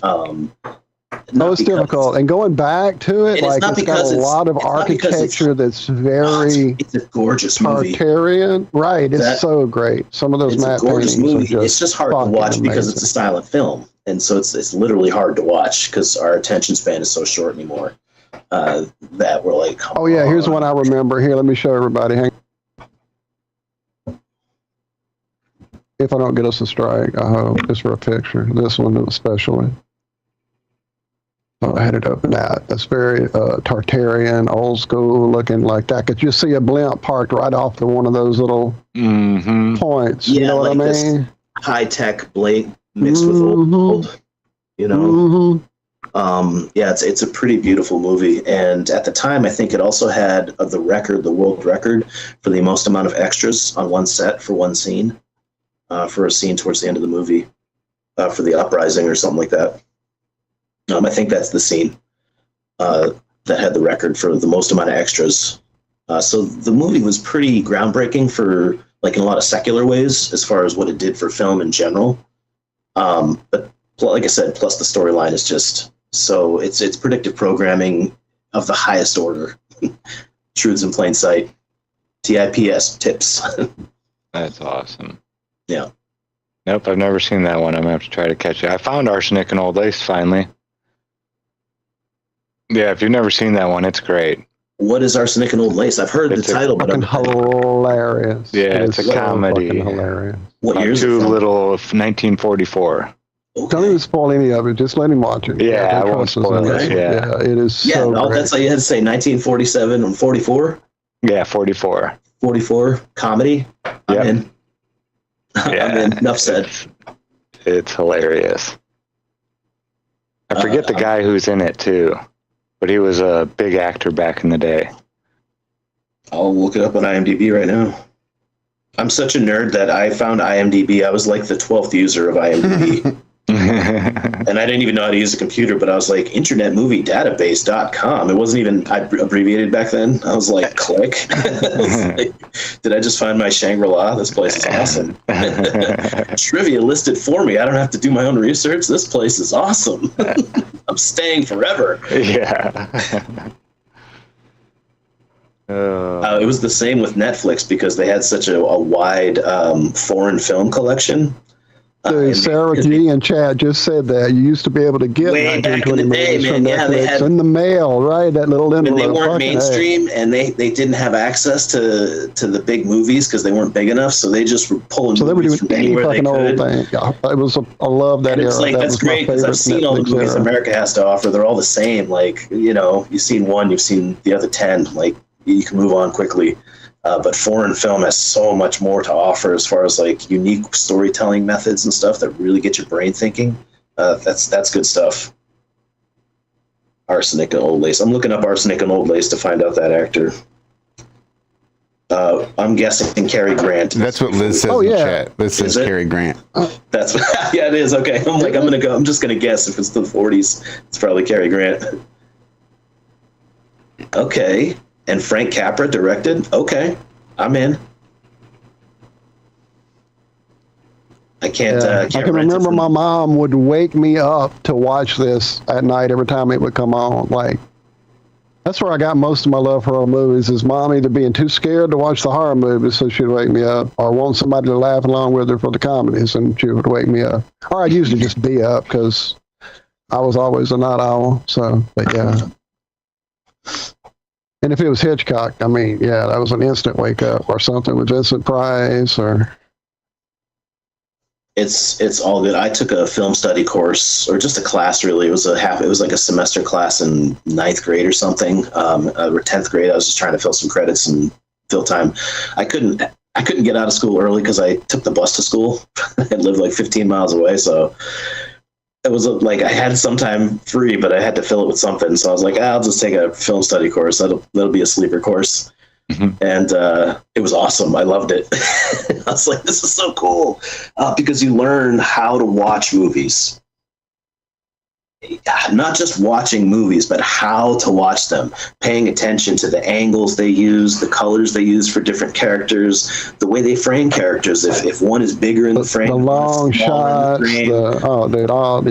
all that stuff goes into it. And then, dude, when we were sitting on that porch at Karen's house, I knew once we got you on, this would be it. We'd go down the movie or comic or rabbit hole and be there. I love it. It comes full circle with Flat Earth and truth, because learning how to look at what's on that's this blinking box that we look at every day, of this blinking box of lights is so intentional in ways that people don't understand. And they're like, why do you want to study movies? It's so stupid. And it's like, well, I did it originally because it was interesting to me. But after a while, it's like, it peels back one of those layers and bears open that code that you can see through.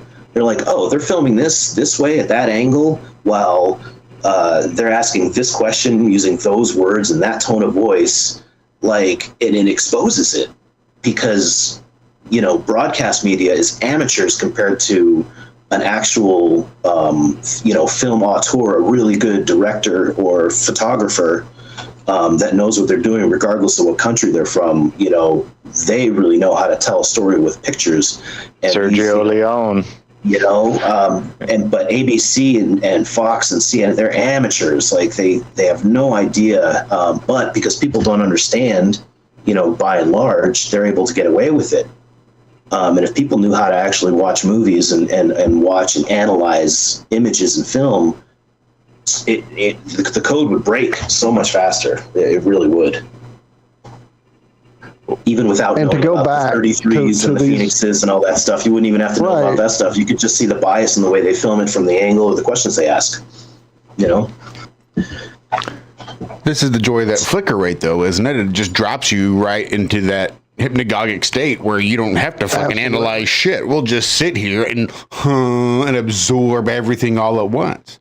Amateurs though they may be, they do a really good job with that fucking nightly news with the ticker Right. and the bottom and the fucking graphics over here and the announcer saying one thing and words coming out that are completely different, and then there's time and there's temperature and there's dates and there's all the different locations. There's so much information. There's no way. Just no way. So your brain just shuts all down and that. takes it all in and accepts it all. Fuck it. Why not? Yeah. What else can I do? Well, again, because people haven't, the other side of understanding it, apart from knowing how to watch TV, is understanding, having even just a basic understanding of what was going on as far as social experiments in the 50s, 60s, and 70s. The Ash experiment, the Milgram experiment, all that kind of stuff of, Operation Mockingbird, all the stuff on how to control or at least steer people's, influence people's thinking and how they make decisions. Even when it comes to blink rates, not blink rates, but flash rates of LEDs and stuff, frequency of music, from 432 to 440, little things that people don't know about because they don't know which questions to ask by and large. Like you said, they're just watching the screen and there's so much coming at you that your brain just gives up and it's like, hell with it. Just, yep, sure, that thing too, whatever, I gotta go. Yep. And so they are very effective. I would say that the people that are at the front of the camera are still the amateurs, but it's the people that laid that infrastructure with that deeper understanding of how and why they're doing what they're doing. Not everyone in that TV studio needs to be aware of those details. They're just doing their job, so to speak. Sure. Everybody's got that cadence. Well, I'm just talking like the nightly news guy. That's all. Mm-hmm. Not That's how you realizing sound that like there's a a news guy. reason that they have a very specific cadence. Right. So that your brain's like, what the fuck is, what the fuck DJ is he on saying? radio Huh? as well. Yep. Sunday. Thrills, chills, and bone-crunching spills. The charge of admission covers the whole seat, but you'll only need the edge. Oh, that's great. I'm pretty A sure. new soundbite has been made. Oh, that's an old Beavis and Butthead reference. So I'm pretty sure Dixie motherfucked me the other night because now she pays attention and can identify things like J cuts and L cuts and all the transitions. And now she's like, when an interesting transition occurs, her brain now registers. It's like, oh wow, that was a really cool transition. Right. Like that Leonardo DiCaprio gif that's going around there. I can't whistle like he does, but when he whistles and points at the screen from Once Upon a Time in Hollywood. Uh-huh. There it is, right there. Yeah, that was not a bad movie. Don't know that I've seen it. Probably because it's got Leonardo DiCaprio in it. Him and Brad Pitt together. Yeah, it's a mixed bag because all these people are. He's always a mixed bag for me. There's some movies of his I love, and there's movies of his that I've never watched, or when I did watch them, I couldn't stand them. So, I think he really is Gilbert And the other Grape, side and of it is everything the else is person- acting. Sorry, Josh, go ahead. I'm sorry. I was just saying, I think Leonardo DiCaprio really is Gilbert Grape. Everything else is just acting. The Burger Bar Gilbert. Awesome. my other side of it is that it's like trying to separate who I'm pretty sure Quentin Tarantino is in real life. Does that preclude us from watching the art that the content that he creates? Is that an endorsement? Well, did you pay to go to in the theaters? Is it? But also, is it worth keeping an eye on your enemy to keep track on them? Do you want to close your eyes completely to what they're doing? So where's the line there? I don't know what the answer is, but I think of that sometimes. It's like I travel that same line with the music I like that I've listened to my whole life with the guitar and the heavy and the message. It's usually good stuff, and then they put out that album that's full of like fucking satanic Obey crap. your It's like, master what the and- fuck, yeah. man? it's like, why'd you have to do that? You ruined it.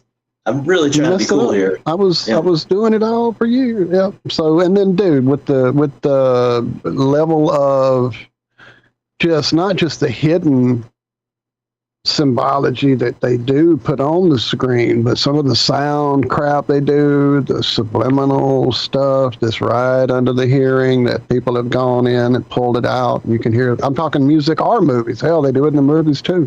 Yeah. Who was that influencer, Walter? Jenna Marbles, wasn't that who it was? It was like putting out straight, goofy fucking influencer material, but fucking Jimmy brought us this video of her flashing like satanic shit up on the screen, just like randomly throughout her fucking live streams. About that remember shit. that shit? That was I nuts. did until James showed us that. No shit. I wonder if that's somewhere we could find it anywhere. Because I started doing it with Flat Earth on our live streams. I would just use OBS and just flash the Earth is flat real quick right across the screen. Was that who it was? Was that Jenna Marbles? I don't remember. It was some weird female like influencer, Yeah, but this like- was 2016. At least 2016. I can confidently say I have no idea what you're talking about, but Yeah, no, this is an inside thing. Josh and I, we get off sometimes. James used to be part of the team back in the early days, and he would come up with some definite like left curve balls that you just weren't expecting, like that one, like just out of nowhere. Or finding people online that everybody had been trying to figure out who they were, or where they were, or who they actually were behind. He was always a very investigative person. Sometimes to his detriment. Which is why I laughed and muted. Yes, sir. But definitely, yeah, man. In fact, I just watched. Whose channel was it? Like, damn, I have to go back and look at my history, but they were kind of doing a review of some of the crap that had been shown to us, like the old end of the night programming, Star Spangled Banner thing, and they're doing the words. like the as the words broadcast. are going, there's something right before the words are different, and there's all this shit about control, and I can't remember the details, but yeah, it's been going on for quite a while. Oh I'm yeah, sure I if I think I look at saw my a history, I can frame find it. breakdown of the broadcast, like the what do they call it at night? This concludes our I know broadcast day or whatever. Yeah, the end of stare, but what's the word? There's a name for it, but my brain won't go there. They have like subliminal flashes, right? Like while the flag was up and the national anthem was playing, wasn't there a breakdown of that or something? Is that what you're talking about? Yeah, I'm gonna bring it up. I'm gonna not bring it up. I'm gonna drop it in the chat for everybody. Give me a sec. I gotta find it because, of course, when I click my bring it up, I Sign started off playing is the what video. you're looking for. I want that background Who was it? removed Who's so sign that off? I can play it at the bottom of the screen every Say again, fucking Cammy? show. Sign off. Oh yeah, sign there you off, go, the yes. sign off. Yeah. Thank you. Yes, That's what it yes. That's it. To play us out. What does that even mean, to play us out? Sorry. Right. Fuck it. I've been Okay, here go. listening to every word. It's just hard for me to sit still in the little corner, so I have to move around. But It's all good. Welcome back. figure, well, I haven't left at all. Actually, I've just been, don't want to sit and wiggle too much on camera. So, but very good conversation. Enjoying it a lot. I'm always shifting my seat. I got ants in my pants. hmm I have a hard time sitting still too. And it is fascinating through the movies. I haven't watched a lot of the movies as much as I've watched a lot of the old game shows. Those are very watching, interesting. Like That's What's so My Line smart. with Dorothy, how smart they were in the 50s and 60s, and how Their intelligent vocabulary that they use. vocabulary and that, and how you get into the Multi-syllable 70s and all Even of the a games sudden- that they played, you had to have. You couldn't just fake your way through it. Even if it was the $25,000 pyramid, those questions were pretty great. Like compared to games now. Right, Like, and even taking it back further to the 60s and 50s before that, it was even, much more so intellectually challenging. And again, the contestants and that you got to see for the way that they sell us again, where women's rights and the different things you got to see in like the early 1960s, the mayor of Aurora, female, and again, real working people, real different people, what their jobs were, and yeah, women were doctors, women were, a lot of them were mothers and that too, but again, Gloria Steinem bought us slavery is what she bought us, like saying that taking care of children has no value. But that's just a different tangent going through. But again, go through the other game shows and listen And it's to the just a women different talk, class listen of to the people.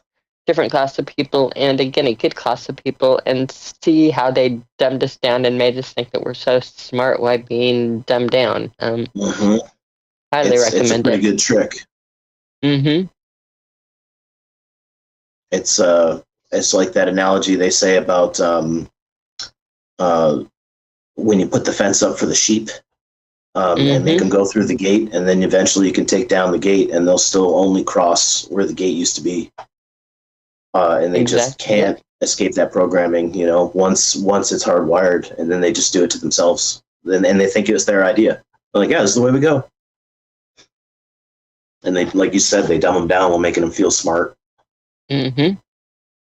Yeah, What's the old saying? It's almost impossible to win an argument with a smart person, it's very difficult to win, extremely difficult to win an argument with a smart person. It's impossible with a stupid person. Yeah. Yeah, you might as well play chess with a pigeon. You'll have just as much luck. The pigeon would probably win against me. King me! I haven't played chess in a while. I think the last time I played chess was with Karen's daughter. I understand how the pieces move. That's my expertise. Yeah, I don't know like the so-and-so strategy or this. I don't know any of that stuff. Nope. I can't think 10 minutes ahead or whatever. Yeah. Like I said, I understand how the pieces move. Yeah. So that's it. I'm pretty good at playing defense and stuff like that and figuring out what they're doing, but I have no idea like how to attack this or that or no. It's just I don't know what it is. I would love to learn for sure in all my spare time, but it's definitely on the bucket list. There's a reason why the elite play that game and hold it in such high regard. And it's not because it's hard. There's a reason that it teaches things. It has to. It's strategy, problem solving, looking through at different angles, and doing understanding your opponent and thinking like your opponent. I mean, it's maybe it's art of war of the game, right? Well, yeah, that Illuminati card game. There were so many things in there that just didn't make sense to me. Like, oh, what's that going to do? That's not going to do anything, this or that. I was thinking, oh, the Godzilla one. But it's amazing how, after we lived through some of these things that are in those card games, you see what it actually does to society. And it's crazy, man. It's like a game almost. They know what's going to happen when these certain things pop up. They know how people are going to react. Mm-hmm. And it doesn't make them prophets. No. It just makes them understand human nature better than we do, or better than the majority. Herd mentality. Yeah, especially. Yeah. Say what you will about The Secret, the book, and Rhonda Byrne and whatever. But one of the points she makes in her book is that the whole law of attraction or manifestation, what have you, is a concept. Whether she nails the concept in her book or not, she it definitely exposed me to the idea, and that the elite have understood how this works for a long time, and that's why she called her book or her version of it The Secret, is because it's a secret that they know that they don't want to share on how to manifest reality, but they do know how to influence minds to focus on certain things, and they understand that manifestation comes from focus, and the more minds you get focused on a thing, the easier and quicker it is to bring it into manifestation. So we are told. And in my own personal experience, I've seen, what I feel is evidence of that in so many stories that I could tell. And that's just with, myself and my wife focused on our own personal goals, let alone what they, what merit there is to this concept, what they would be able to accomplish, or why they might spend so much time, energy, money, and effort into understanding how these things work and how to steer intention, or how to steer the minds and the opinions of people to focus on what they want us to focus on, is to bring about what they want to bring about, and you become an unwitting assistant in that process until you take control of it for yourself and start manifesting for yourself. Again, brings it full circle back to Flattoberfest. How did that happen? We had how many minds and the energy of those people brought together, focused on the same concept and goal. We knew what the outcome was. We didn't need to be told. There was no need to have a meeting. And so there was no conspiracy, as George Carlin says, there's no conspiracy when interests converge. And we all knew what we were there to do, and we all had our part to play. Everyone said, oh, I've got a chair, I've got a table, I've got a tent, I've got some food, I've got some water, I've got this, I've got a room key so people can use the bathroom, whatever it turned out to be. That was, in my opinion, manifestation in real time, and how that works. So multiply that times the world stage, and it's a powerful thing for sure. It's got to be. Yes, no? Mm-hmm. Oh, yeah. Walt's nodding, but he's muted. Absolutely. No, I'm distracted because I always kind of go back and check with chat, to catch up, see if there's any questions. And there was talk about chess, and then somebody mentioned Risk. Anybody? No? I played a lot of Risk. Oh, yeah. Dude, Risk and Stratego. Fuck out of Risk. That was my game, dude. And that's what I was just saying in chat, that I bought a version about a year ago that was like an old version with the little Roman numerals, because they updated it and turned it into weird little shaped things, but it's the old one with the little Roman numerals.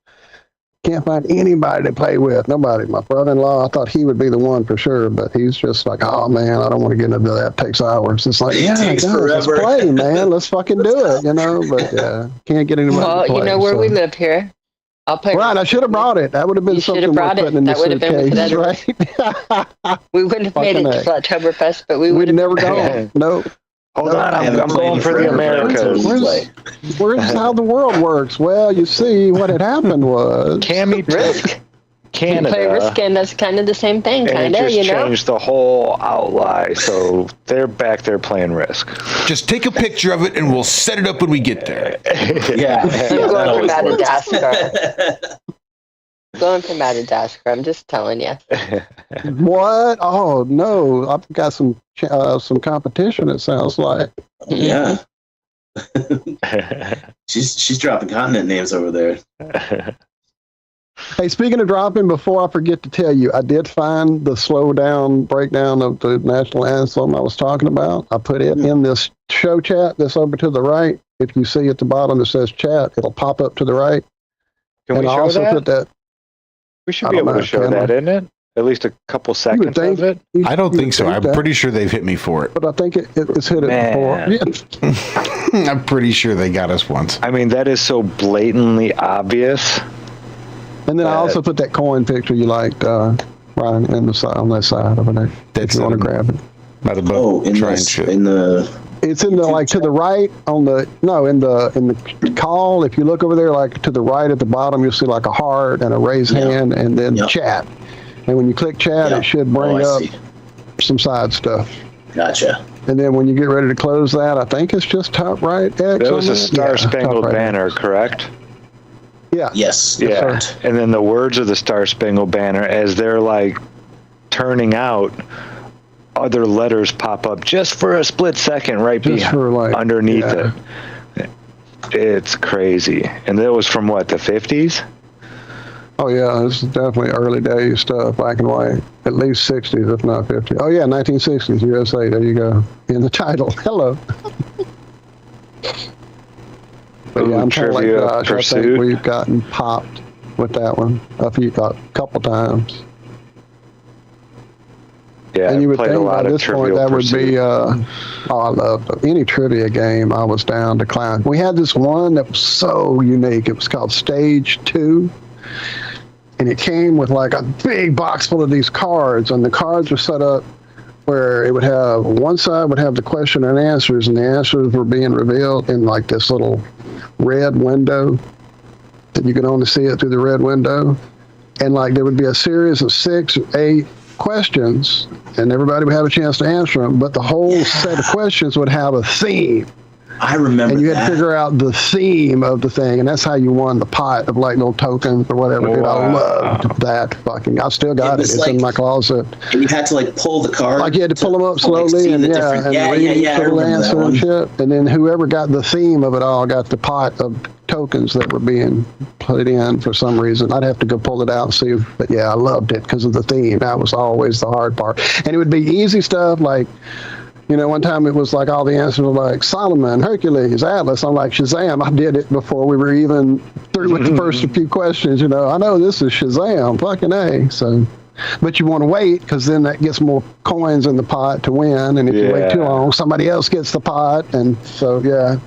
My stepdad had I want to play some board games now, bad.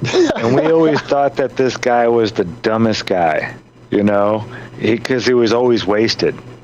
But played Trivial Pursuit, and he knew like every answer to everything. Wasted. Not sober. He was still wasted, but he knew like everything to Trivial Pursuit. Like he had sat there and studied the game his whole life. Like anything to do with history or war or anything like that. Yeah, he just knew it off the top of his head. Just like, oh, that's this. It's like, wow.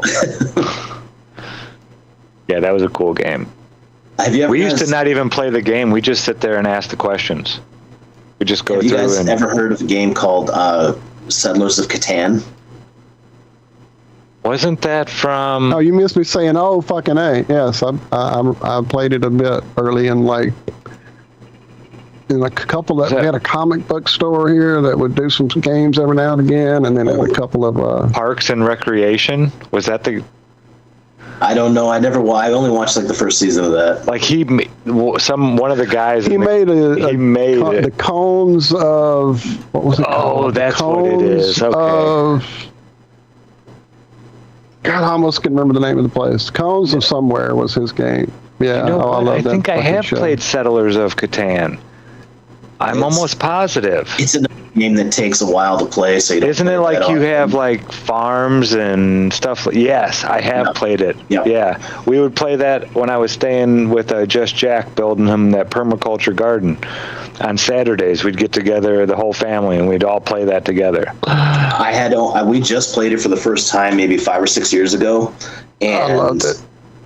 It was one of those times where it's a game that's been around, you know, a pretty long time. I think, you know, 15, 20 years at this point. I think maybe longer. Don't quote me on it, but the point is that it was that rare find of a game that you have to use your brain, like Cammy was saying earlier, like those older games, or if it's a newer game, then it's designed with that spirit in mind of, you know, it's not a flashy game. It's you have to strategize and you have to think and plan ahead, and sometimes it's just the roll of the dice, and you got to work with what you got, and tempers flare, and it is very competitive. Absolutely. It's Age of Empires, not Call of Duty.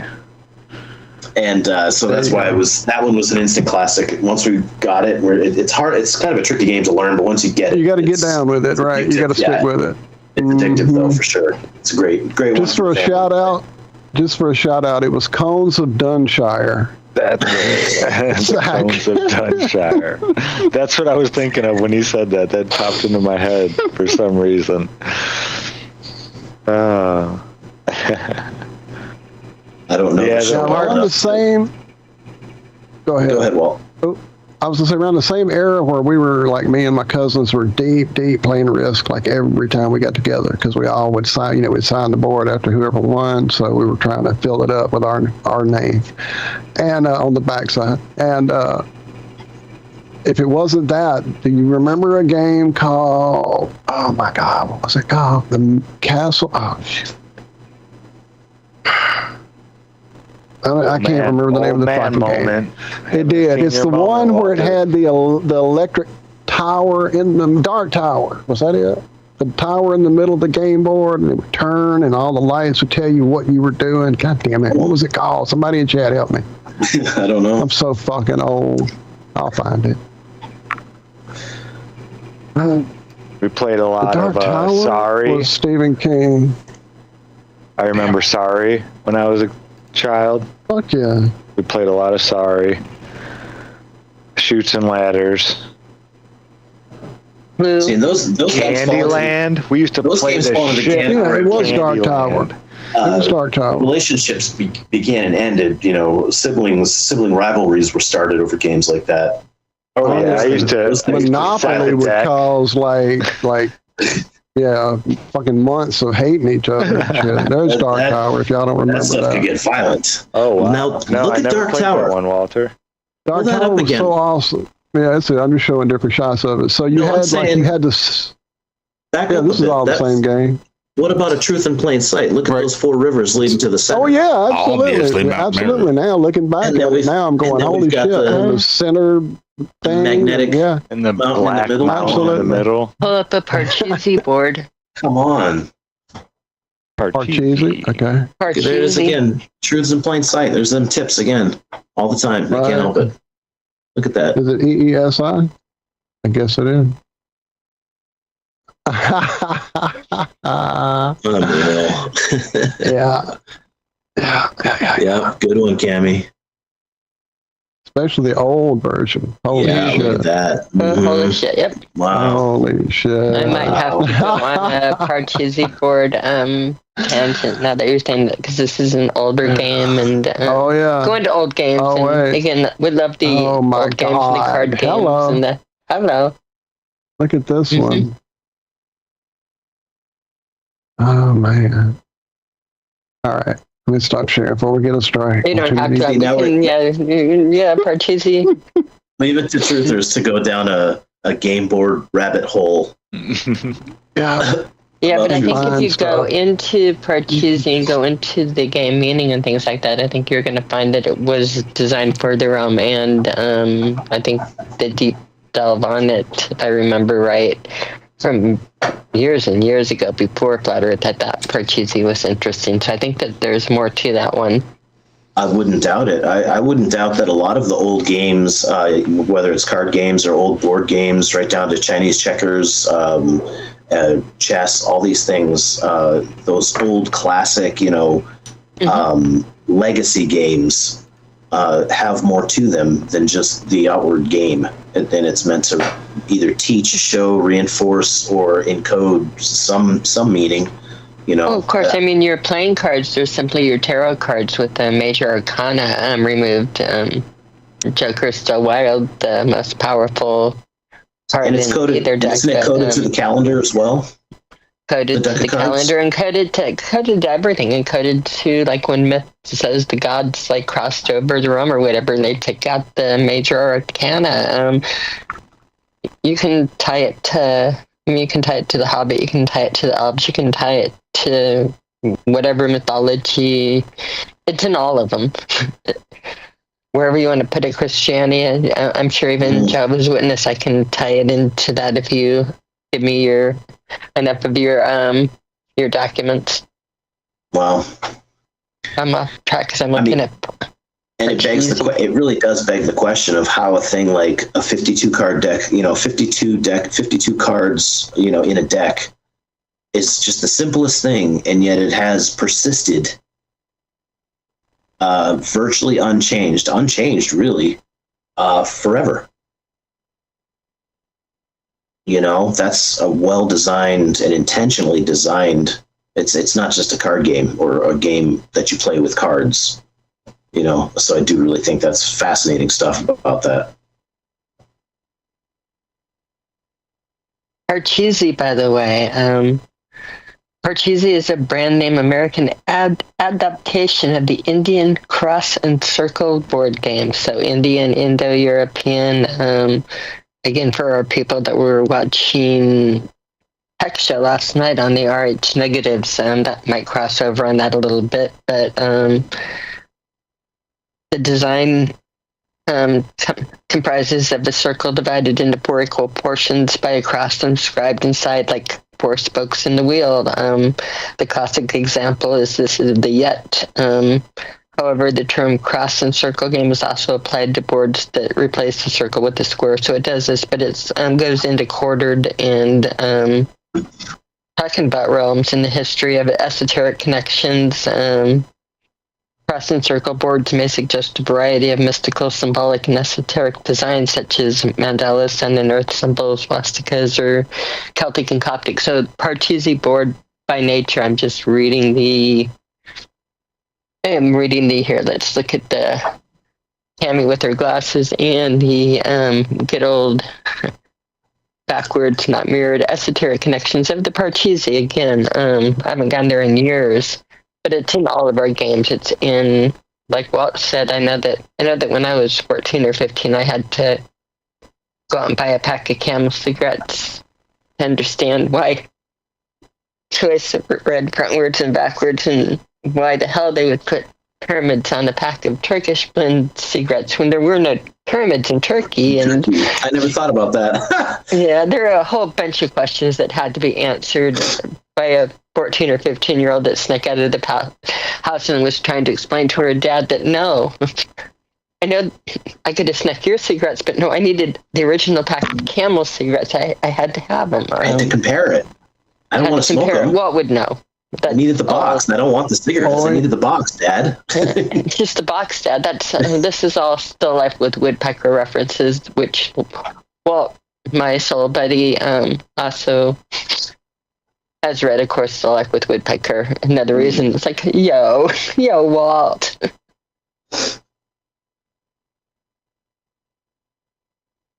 Right, people.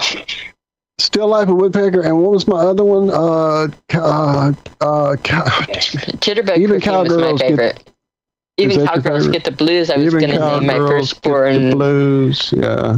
Yeah, I was going to name my firstborn Bonanza Jellybean, by the way. I love Bonanza's character so well that Bonanza Jellybean was going to be my daughter's name, and then the universe laughed at me and said, "No, we will only give you sons.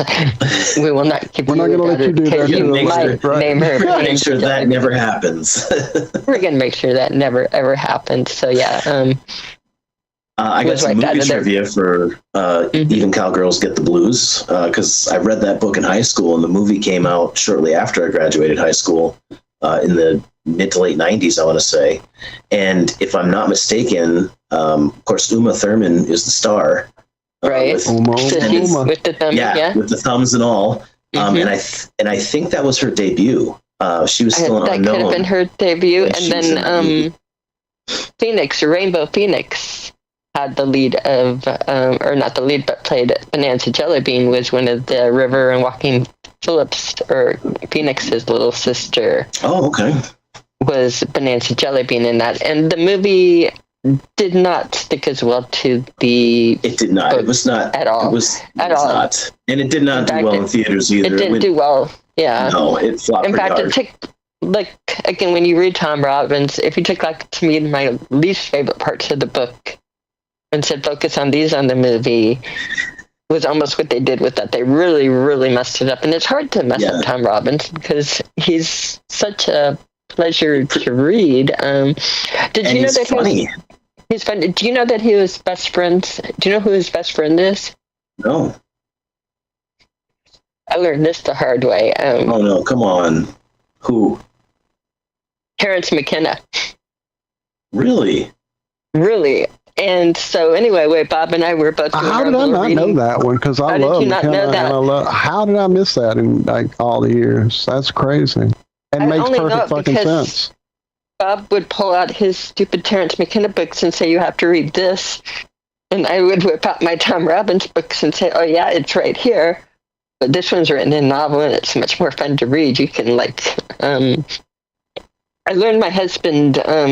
Bob, one of the things that we had different about us is when I read, and a lot of people read, I don't read the words. In fact, that's why you almost have to read the book before doing the movie. As part of it is you visualize what everybody looks like. You don't notice words. The story takes place and the pages, flip, right? We did tests on there. It turns out that not everybody has visual like the ability to see a picture in their brain. So, like for instance, if you close your eyes, can you imagine a chalkboard? Can you on that chalkboard draw an apple with a white outline? Can you actually? I don't even see have that? to close my eyes. Yeah, it's there. You know, I can just make it in my head. And then you'll get different levels of it. Can you turn it red? And that some people, again, when they close their eyes, they don't.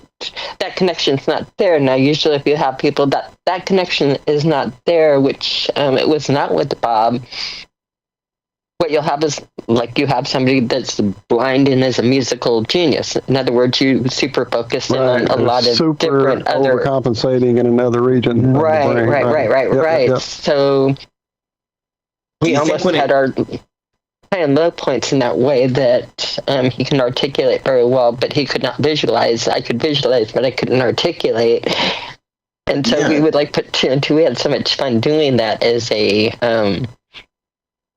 again, learning, seeing things totally differently through somebody that doesn't perceive it at all the way you do. It's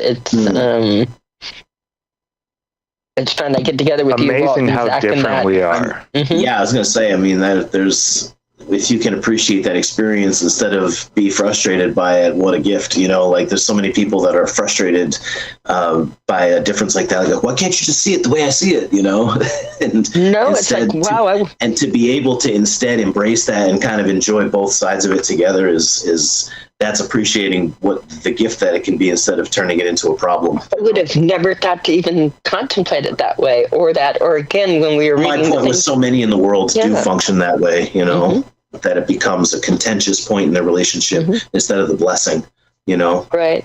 And for him, reading novels is like just putting a whole bunch of extra words in that he doesn't want to look at because he's not drawing pictures between the important information. Right. That would and to me, reading it just that would make reading data so boring. No story to it is so boring. I'm not trying. I like to reread paragraphs until I really get the image and refine it until I really know where I'm at. I'm like, okay, let's go. I'll masticate that page. Fuck yeah. But I realized that we're having the exact same, and it was almost weird, like programming. We're having the same things going on. We're wanting to have the same discussions about the same thing, and it's like, what's going on? And then it turns out that we looked into our authors a little bit more, and it's like, our authors are best friends with each other. We're not even aware of that. We're just reading pretty much what the best friends are, spitting out these same stuff in different formats. So, I'm sure Terrence McKenna covered the problems with redheads and things like that too. I'm pretty sure. That's an interesting synergy. That's funny. I am actually currently stuck about 3/4 of the way through The Eagle's Gift, Cammie, because as much as I've read and loved Terrence McKenna over the years, it's just been tough reads, very tough reads. You don't get lost in it like you do in book again, where you're totally lost in it. You don't realize how many pages you flipped or. Again, it's a different. You work for it all. Yeah, you look down and you're like, "Whoa, that chapter's done." How many? And then you go back. It's like, "Oh, I've just read 20 pages," and like, I just remember. Let me go grab something. No, what I do like is I like data sets I can manipulate without any reading or anything about it. I love it anytime that you can throw stuff at me that I can throw and redo in a spreadsheet. That's fun. But like just reading the way that other people graph it, you're not such so a much. nerd. Not so fun.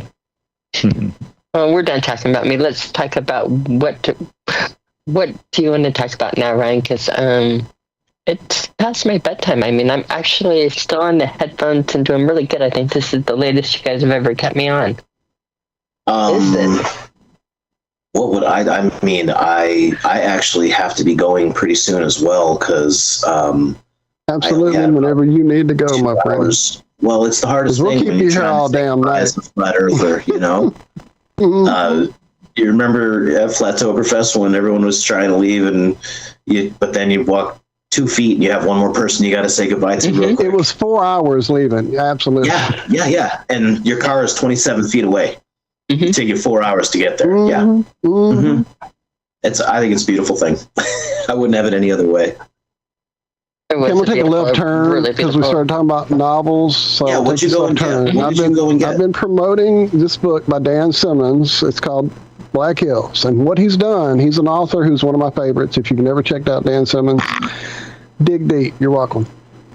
When he does research for a book, he goes all in. And this book is about an Indian gentleman whose name is Black Hills. It's Peha Seha or Peha Saha. I don't know how you pronounce it, but that's the Indian name for Black Hills there in the Dakotas. And the book is about him as an older man. Also, Native American, please, is the preferred nomenclature. Yeah, but I'm old, so I skip it sometimes. So throw in a he's big an Alaska old reference. Native American gentleman who has lived from back in the Custer days. He was actually there when Custer died, but he's still alive when they're making all these historical things happen, like the building of the Brooklyn Bridge, or like when they go to the frickin' World's Fair and they're talking about the giant Ferris wheel that I had just watched a video on either my lunch break or one of those, Tartarian channels talking about this huge Ferris wheel. It was just the spindle was 70 tons and just the craziness. And then the next chapter, he's on that Ferris wheel in the book. And then they talk about this Indian ceremony with Sitting Bull, where they thank the four corners of the flat earth. It's like, there you go. And then I just got to a chapter where, as an older gentleman, he's now leaving Mount Rushmore, which he's helping to build. He's heading out and he goes to the Tetons to go see fucking the Devil's Tower, which his people have called an ancient giant tree stump for fucking ever. Dude, it's all in this book. It's like everything we've been uncovering for the last fucking 10 years, he's writing about it from this Lakota Native American history. So it's just been breaking my brain. The woman that introduced my wife and I is Lakota. Native. She does from South Dakota. But she lived in Arizona at the time, obviously, when she introduced us. But she's the matchmaker. She's been our sister ever since we. That's so awesome, man. Yeah. You dropped Lakota. I was like, I know a Lakota. There you go. From the Dakotas. Just ask her what she got passed down as a. I never thought about asking her about. I never thought about asking her about Devil's Tower. I will. Yeah, that's a good one. Even here locally, I found out that the Chitimacha tribe that's right here, that's where I used to work at their casino, their whole thing is that the world was a giant lake until grandfather crawfish stirred up enough mud and created the land up out of the giant lake, and that's the continents we're on. Sounds a lot like a flat earth to me. Sounds pretty flat.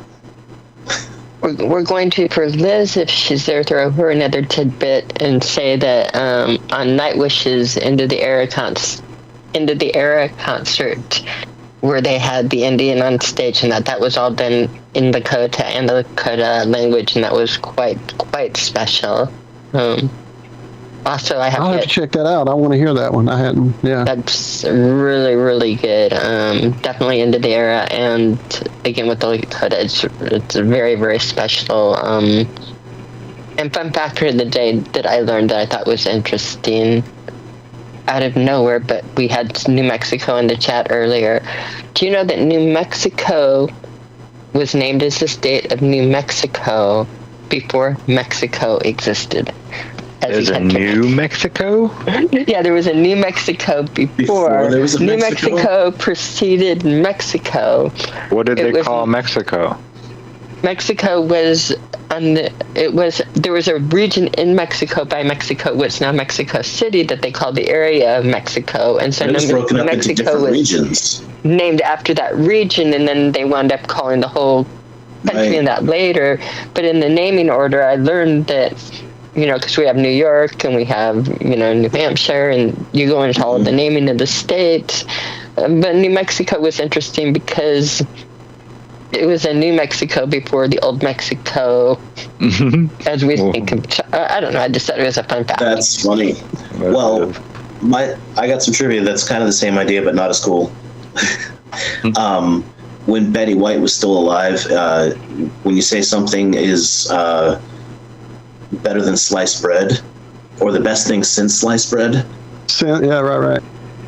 Betty White was actually born before sliced bread was invented, like the commercialized process of slicing bread. So sliced bread was the coolest thing since Betty White. That's pretty good. So yours is better, Cammy. I don't know. That was pretty good. In the grand scheme of things, I'm We saying. but we do like to. We like to learn something new every day. And I actually learned something from yours. Yeah. We were just talking about Betty White today. Me and my mom were talking about we should watch Lake Placid. Haven't seen that one. in a Oh, while. so good. Man, I know that's such a great one. You So making me go underrated. watch it this weekend? Yeah. Yeah. Oliver Platt and Natty Gann, and the girl that played Natty Gann in that movie, their whole dynamic is so funny in that whole movie. Oh god, it's so good. We were hoping to mate. And he gets to shoot his big gun at the end. Yeah, his big gun. Yep. Back to one. That's a good one. Good call, man. I was just thinking of Nate again the other day. I haven't watched or read. I think I had the book that was written based on the movie. I think one of those things that they used to do back Once Upon a Time. You could have like Yeah, the novelizations. Right. totally horrible, but I used to read the shit out of movie. it. Was that was a Disney movie, like a TV, made for TV Disney movie, and that was John Cusack's debut. Was it? He was the train hobo. Yeah, look at this dude. That he helps. Are those my dogs? That helps out Natty Gann. Impressive. What'd you say, I don't Kimmy? know, Josh. Yeah. Is that yours or? That's not mine. Yeah, I told you, Walt. I'm the movie guy. I just walk around with it's useless trivia. Just Absolutely lives rent-free. pointless, but it's right lives there. rent free right in there. my head. Yeah. Yeah. Yeah. That's good. I've never figured out how to monetize it. If I could, that'd be a different Dude, story. I right? guess. I'd be a millionaire, right? Yeah, I have all kinds of movie trivia up in my head that just I remember what they say in the movie. Oh yeah.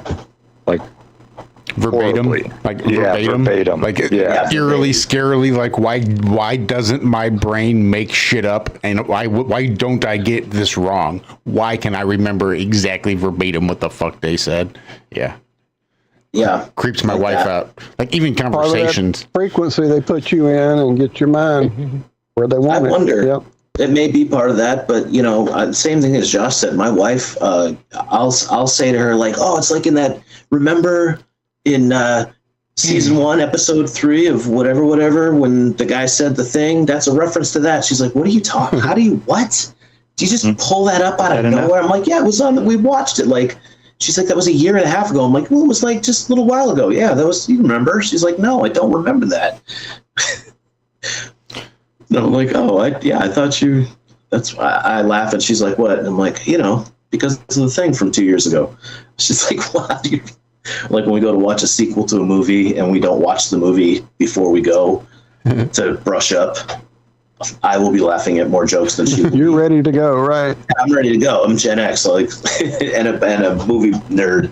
I was like, no, I see it. I'll see it once or twice and just remember it forever. It really does it's seem to good. be generational, though, doesn't it? I was just wondering, why is it? It seems to be generational. It does This seem to be idea, generational. just this focus on movies and sort of entertainment. I think that in large part that was probably part of what our generation was intended as far as like the grander scheme of things, as far as when it comes to dumbing down and things. Like there's a few of us that really watch a movie, but in a large part they were changing the narrative quickly in the 80s and 90s. They were taking hard left turns all over the place. Look at movies in the 90s. We were out of our minds. Like there was some crazy shit going on in movies in the 90s of all kind of stuff. Super dramatic stuff, super violent stuff, super gory stuff, like super thriller. Like they were just cranked to 11. Like all the 90s, so, the comedies were just pushed to the absolute limits. All of it was just dialed to 11. I almost wonder if they were just throwing everything at the wall and starting to just pay attention to see what sticks and see what they could kind of put their foot on the gas with. I was a latchkey kid. I wonder if that had anything to do with it. 100%. I mean, I let my mom, Yeah. like maybe she didn't use the TV as a babysitter, but I certainly utilized the television as a babysitter when I was younger. I was a Jehovah's Witness, but also a latchkey kid, and so my brother and I, we were still watching Beavis and Butthead. and I was watching Comedy Central when there's only like 3 TV shows on there. You know, Mystery Right, Science when it was Theater, Comedy Channel before it became Comedy Central. I'm that and I old was school with it. Fuck yep. yeah. You know, and I found like all kind of That's stuff. how I found like Bill Hicks and all kind of people in the early that was days. really Fuck subversive yeah. stuff. And even at 12, it got me thinking in different ways. Stand-up comedy, I think, is a really powerful tool to get people This is questioning another the narrative. 2-hour show if you're not careful now. Right, yeah. My God, You gotta go and what it brings to people, the thinking it makes you do. When it's done well, it's super powerful. And say what you will about, you know, George Carlin on, you know, whether he was on our side or not. Was he exposing truth, or was he just, you know, doing it with Duper's delight? Is a conversation for another day. But the fact is, he said the stuff and he said it out loud, and he made really good points. And he was funny doing it. And there's so many, you know, that, like you said, that conversation could go for another 2 hours of the benefit of stand-up comedy and being able That'll be when you come back. How about that? they're the only people that are allowed, or used to be allowed, to question the narrative. The court jester, you know, thank you. The court jester was historically the when only comedians started having to apologize, Ryan, that's when I knew things had gotten way past like, oh my God, really? I mean, even in medieval times, the court jester was the only person in the realm that was obligated by law to be able to question the king to his face without facing execution. He was, and because it was like his job, usually a really good advisor of the king as well. Yeah, highly valued. To be able to put the spotlight and turn the mirror back on, you know, the king, to really make him second guess their decisions in a perfect world. You know, that's how valuable it is to be able to make fun of authority. Yeah, and like you said, Walt, when they started apologizing, that's it. That's game over. And it's stand-up has really fallen off a cliff in the past 4 years, you know, since the event. You wait. There's going to be a TV show coming out this fall, The Jester, and it's just going to be how the court jester has, throughout the ages, really been the one that has controlled history. The secret society of court jesters. Manipulating. 10 out of 10 would recommend. I would watch. There is a group called the Jesters. Just saying, there is a secret society group called the Jesters. I'm here for it. Let's learn about it. Let's do it. We'll do it next show. Everybody come prepared. Absolutely. But I do have to take off, gentlemen. I'm looking at the clock. It's almost 7 now. I was 6:30 was about my limit. So. Thank you so much, man. That's a 24-minute goodbye. That's a record for Flat Earthers. Hey, it is, man. We only branched out to 2 other topics before we got to it. And I'm from the Midwest, so we're doing well. But I got to say, I just thank you so much for asking me to hang out with you guys tonight, Walt and Josh and Cammie and Zach. It was so nice to see you guys, even if it's not in person, just to hang out with you guys. Anytime you want to come back, you don't even have to ask, man. You just let us know and you're in, like a plan. Absolutely. And bring Amy, man. She's more than welcome to hang out. I love talking to her over at Karen's that Thursday when we got to hang out for just a few minutes. Not even hardly at all. And I felt like I knew both of y'all forever. So, yeah. The feeling is definitely mutual. It was a pleasure. I mean, Cammie, we had met last year in Vegas, and just made that connection. But you know, just the way that we ran into you and Josh at Karen's, the way we met you guys was so organic, and it was pretty, especially given what was going on at the time, was pretty special. That's pretty memorable, for sure. Yeah, so, we definitely shared an epic experience, I believe. Yeah. Definitely a net positive for meeting you guys. So big hugs to Amy, man. Thank you, absolutely. dude. I could keep you another 3 hours.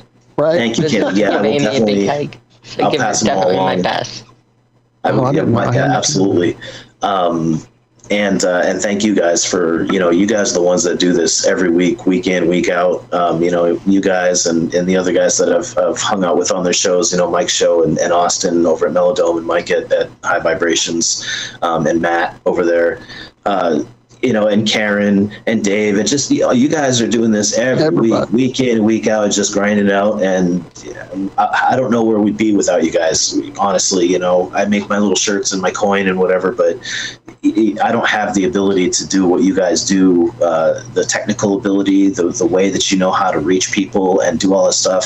So I stand in gratitude for what you guys do for the community, for sure. You know, I make my little things, my little trinkets as just some small way to contribute, but you guys are I'm getting a little emotional, but I'm very grateful for you guys and all the work that you do, for sure. So I'm just happy to call you friends.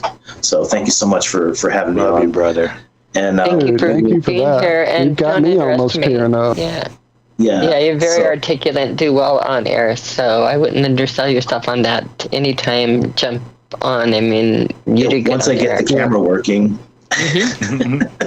that'd be fine. That always helps.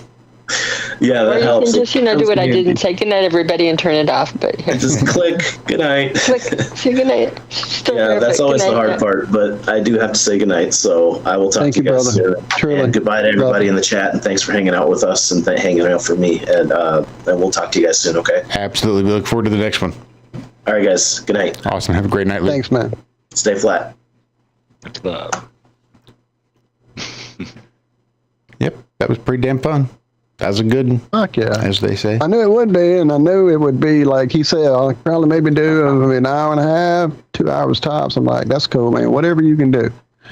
But do know that we are the show that Crow promised 45 minutes, and 3 hours later he came out as a flat earther. So come on over. We'll see what happens. Oh, that was a good one. That was fun. Yeah, that was a good fucking time. awesome. Definitely enjoy him. Definitely enjoy his wife. Miss them. Yeah, I've always Amy was enjoyed them awesome. in person again. Type of people. And she immediately, like, just connected immediately with what I was dealing with. And it was, like, amazing because, I was still kind of, like, arm and wreck. And, yeah, she was, like, just because she has the medical. Can't remember exactly what it was she did medically, but I know it was medical.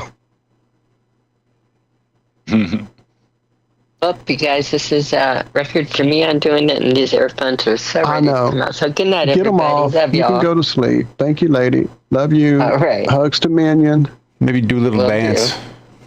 Sounds like Do a little dance. sounds like Karen's in chat trying to organize something there at band camp. I know. I was Oh, gonna. yeah, I would not even. love I didn't that. want to. It was No, like a I'm- deer in the woods. I I don't didn't wanna want to frighten jinx it it, off. I but didn't yeah. want to. Right. I don't want to jinx it all, but I really, really, really do love the venue. I'm and excited to hear about it. Nobody puts on an event like Karen does. Karen's events they're special. I mean, they really, really are special. She puts a lot of love and a lot of time and energy into it. So, Karen, we Not can't even thank a you enough. hurricane can stop her. Even a even a hurricane hurricane blows her can plans stop her. apart. The plans just land beautifully into yet another fun and exciting and epic Flattoberfest. Do a little dance for it. Hoping for the music camp. Good night, everybody. Good night, Kim. Thanks for hanging out tonight. Hopefully we'll see you next week. Love you, lady. I don't know what the hell we have planned, if anything. I pulled this out in 2 days. But you never know what might happen. We'll figure something out. Yeah, I was home Yeah. at like 1 o'clock this afternoon. Fell asleep, took a nap just like I wanted. Woke up at 4, which is way later than I wanted to. Which was just probably not long after you texted me. So I went from sleeping to, oh shit, I guess I have to make a thumbnail. But I got to use Photoshop, and Photoshop's always fun. So that's a thing. There you go.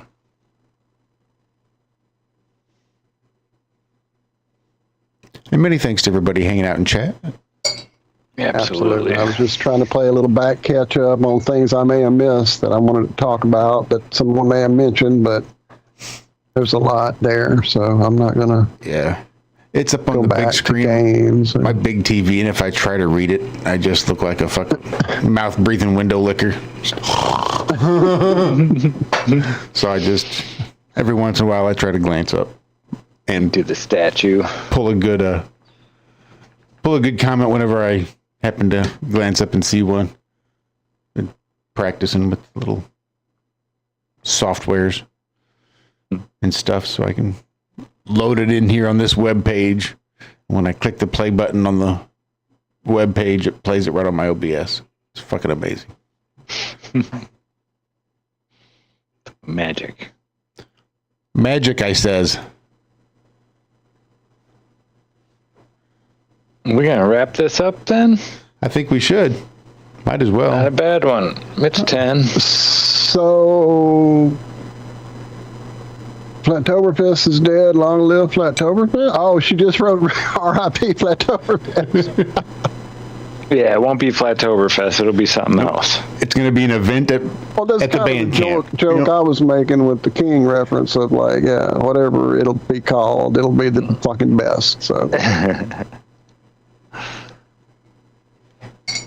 love you, lady. Thank you, Karen. Yes, much love. And all you ladies and all you gentle people there in chat. I don't want to start naming everyone off because we'll be here another 30 minutes. So I've tried to keep up. If I missed anything, my apologies. Thank you all so much for the support, the love, and just hanging out. And we do appreciate it.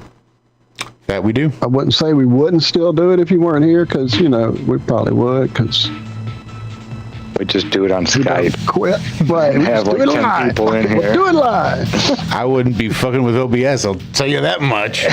No damn doubt. But I love you guys, and I do it with love. Love ya. And I have a good time. That's my artistic outlet. That makes me want to throw shit. But love you guys. Right. We'll see you back here next week, 4 a.m. to 6 a.m. Central Time for the Ironworks. You can also find us at freeworld.fm. Otherwise, be good, be well, do good, do it well. We love you. Bye-bye.